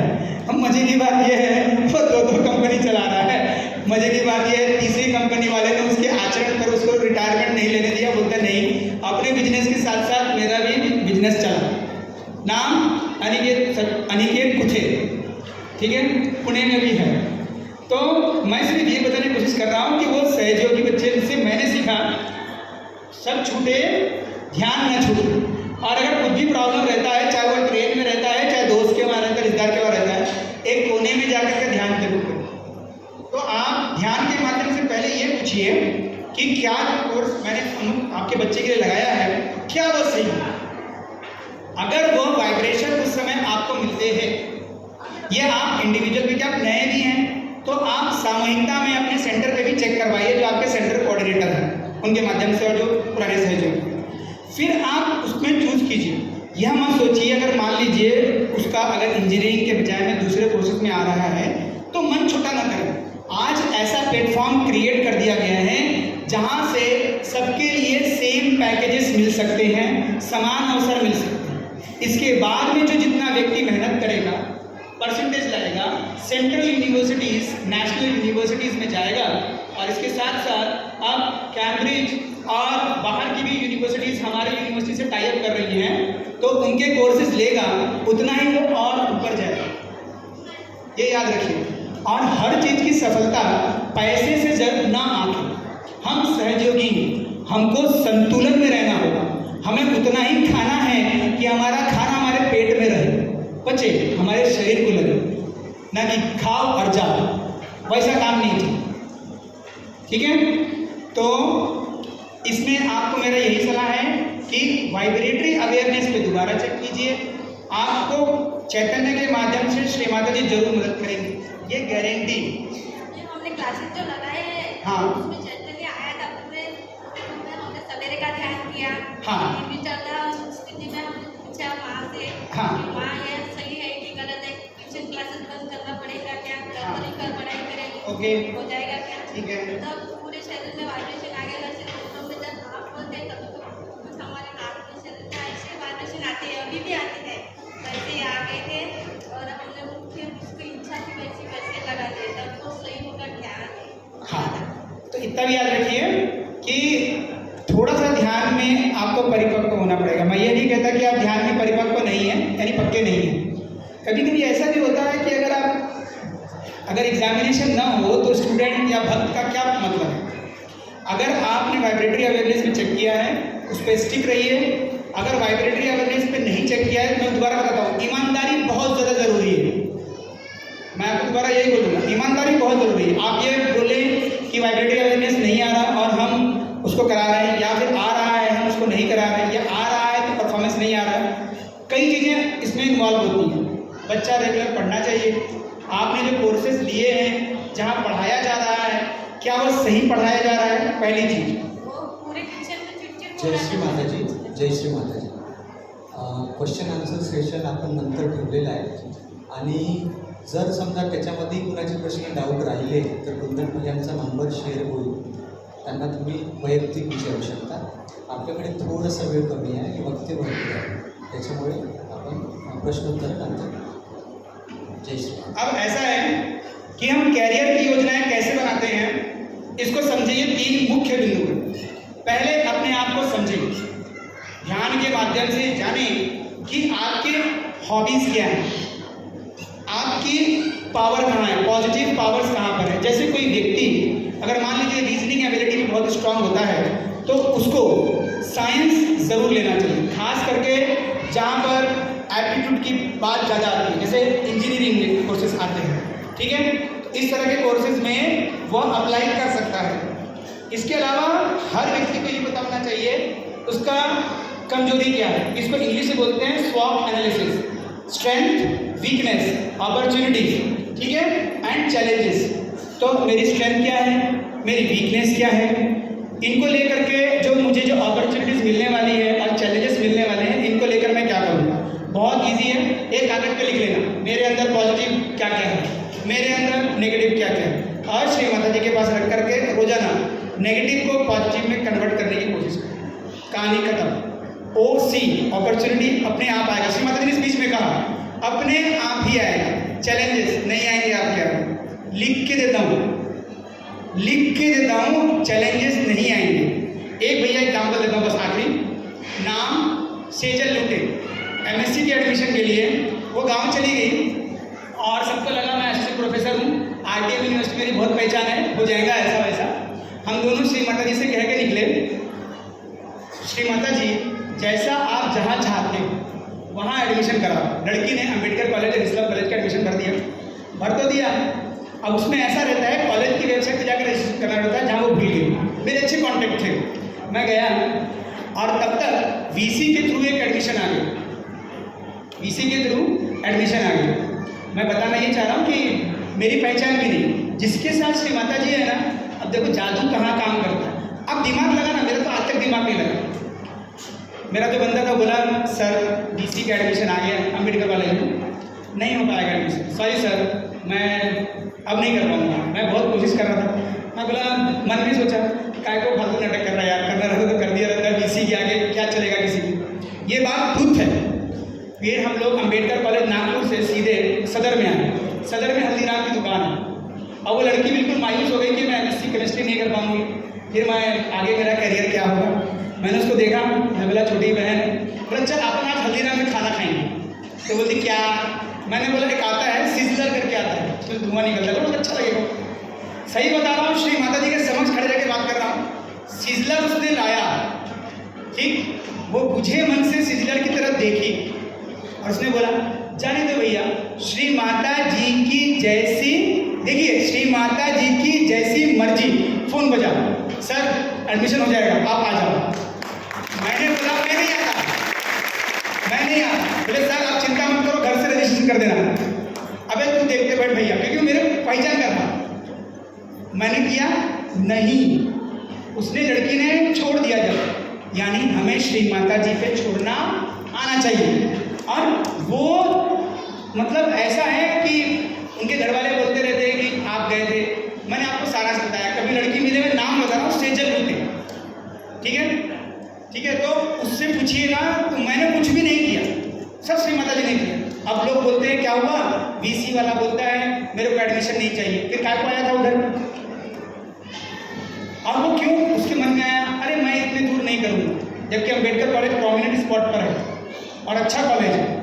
मैं नाम लेकर इसलिए बता रहा हूँ ताकि आपको पता हो कि श्री माता जी की शक्ति हमारे साथ किस प्रकार हमारी रक्षा करती है.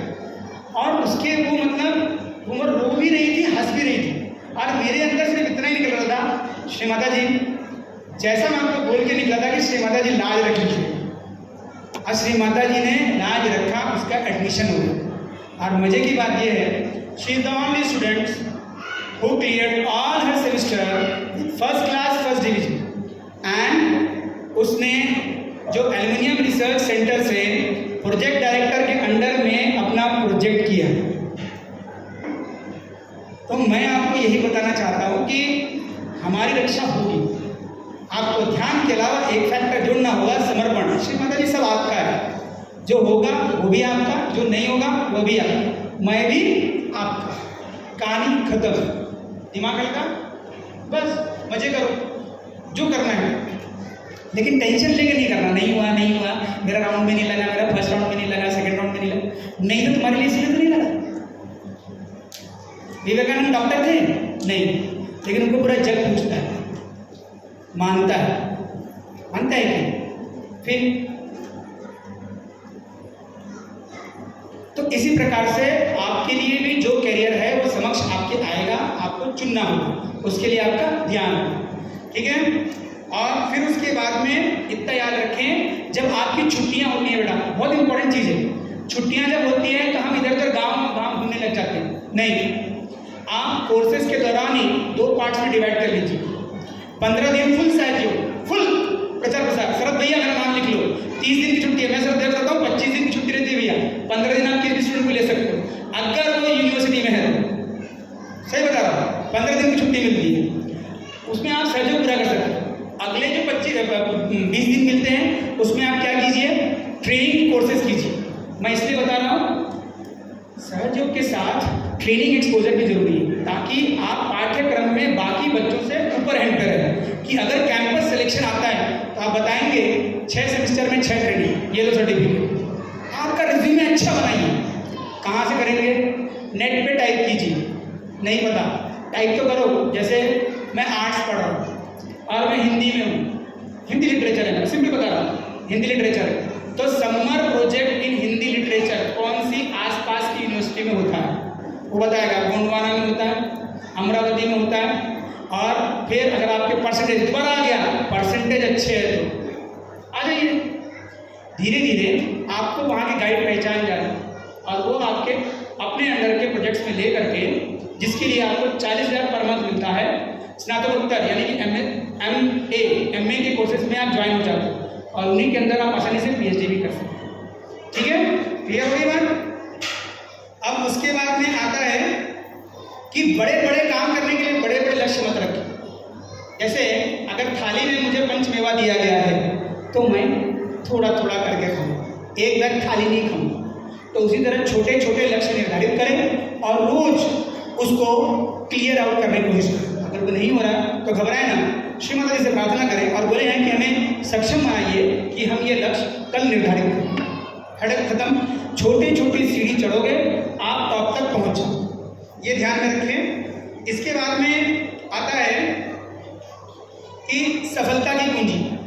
तो सफलता की कुंजी जो है वो सबसे बड़ी चीज़ क्या है, आपको जैसे मैंने पहले बताया, रोजाना सुबह शाम का ध्यान, नमक पानी, नियमित सेंटर पे जाना, ठीक है। नया हो पुराना, मैं 10 साल से सहयोग कर रहा हूँ, बचपन से सहयोग कर रहा हूँ, सॉरी, ये सबके लिए है, मेरे लिए भी है, धनंजय भैया के लिए भी है, शरद भैया के लिए भी है, आपके लिए भी है, जो एक दिन का आया है उसके लिए भी, आने वाला है उसके लिए। श्री माता जी ने कहा है, जो ध्यान नहीं करता, जो सेंटर पे नहीं आता, उससे मेरा कोई संबंध, स्पीच में कहा है श्री। तो इस बात का आप लोग ध्यान रखें। अब आता है सफलता की कुंजी में जो है वो दूसरा पॉइंट, निरंतर अध्ययन के साथ अपडेट रहना, खास करके जो साइंस फील्ड से हैं या अनकन्वेंशनल फील्ड से हैं। मतलब जैसे कंप्यूटर्स में ऐसा होता है कि मार्केट डिमांडिंग कोर्स भी होते हैं, तो वो कोर्स भी साथ में